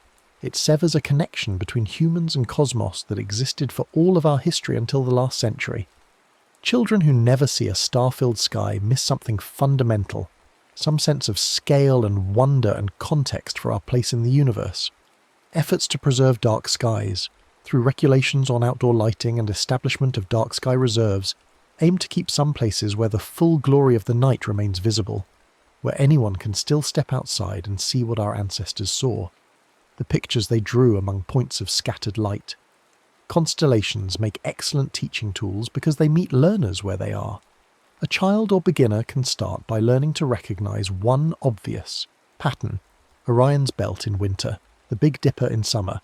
From that anchor point they can learn to star hop, using known patterns to find adjacent ones, building outward gradually. Orion's belt points down towards Sirius, the brightest star in the night sky, part of Canis Major. The Big Dipper's handle extends in an arc toward Arcturus, a bright orange star in Boötes. These connections transform a bewildering sky into a navigable space, each new pattern linked to the previous one through memory and recognition.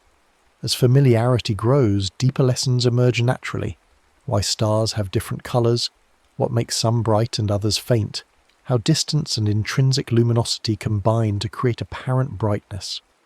The planets, wandering through the zodiac constellations, reveal the solar system's flatness. Nebulae and galaxies demonstrate that stars are merely the most obvious inhabitants of space. Constellations become the framework supporting more sophisticated understanding, the skeleton onto which flesh and detail can be added. If humans ever establish colonies on Mars or venture to planets around other stars, the constellations will change or vanish. From Mars the view differs only slightly. Earth is close enough that most patterns remain recognizable, though some stars shift position by a degree or two. But from a planet orbiting Alpha Centauri, our nearest stellar neighbour, the entire sky would look alien. Stars that appear bright from Earth might be faint or invisible from there, while others currently dim would blaze prominently. The constellations we know would mean nothing.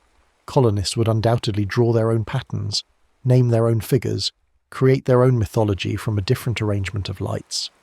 This thought experiment emphasizes how local and temporary our constellations are tied specifically to Earth's vantage point and to the brief moment of human civilization. They are not universal truths but cultural artifacts, meaningful precisely because they are ours, shared heritage of everyone who has ever looked up from this particular world.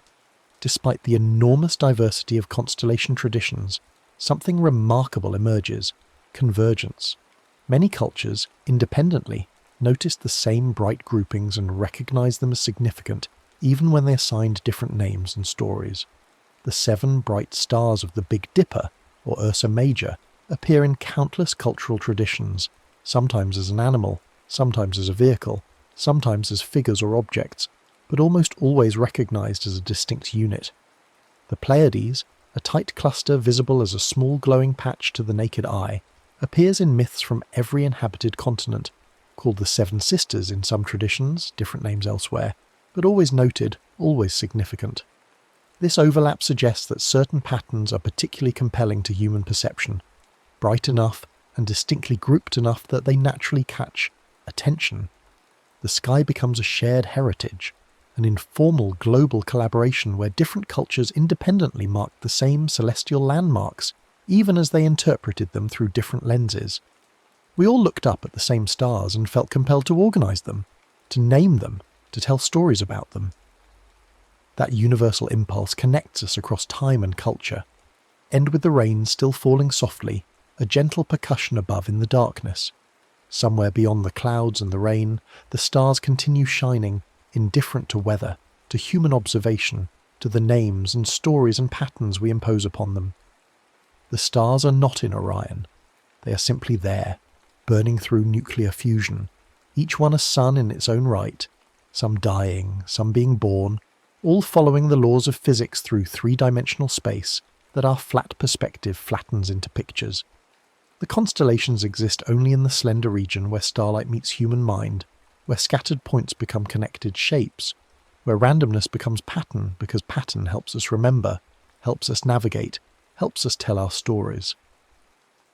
They are soft pencil lines drawn on a page of lights, invisible tracery connecting dot to dot, imagination's geometry projected onto reality. Under the quiet hush of falling rain, you can imagine that sky above the clouds, the ancient patterns waiting there unchanged, the same stars that guided sailors and marked seasons for farmers, the same lights that inspired myths and poetry and wonder. The pictures aren't real, but the act of drawing them, that collective creative gesture reaching across millennia, that might be the most real thing about us. Creatures who look at chaos and insist on finding meaning, who see points of light and draw lines between them, who stand beneath the infinite and make it memorable, make it ours, make it home. And perhaps that is enough. That simple human act of pointing upward and saying, "There, see that pattern, let me tell you its story," passing knowledge from one generation to the next through pictures that exist nowhere except in the space between our eyes and the stars, in the fertile ground of imagination where all meaning grows. The rain continues its quiet work, washing the world below while the universe spins on above, patient and vast, waiting for the clouds to part, for someone to look up again and trace those ancient lines, to remember that we are creatures who need our stories written large across the night, need to feel that the heavens themselves participate in our narratives, that the universe, however indifferent it may be, at least provides the canvas on which we paint our brief and brilliant meanings. The next story is about to begin. Please relax and enjoy.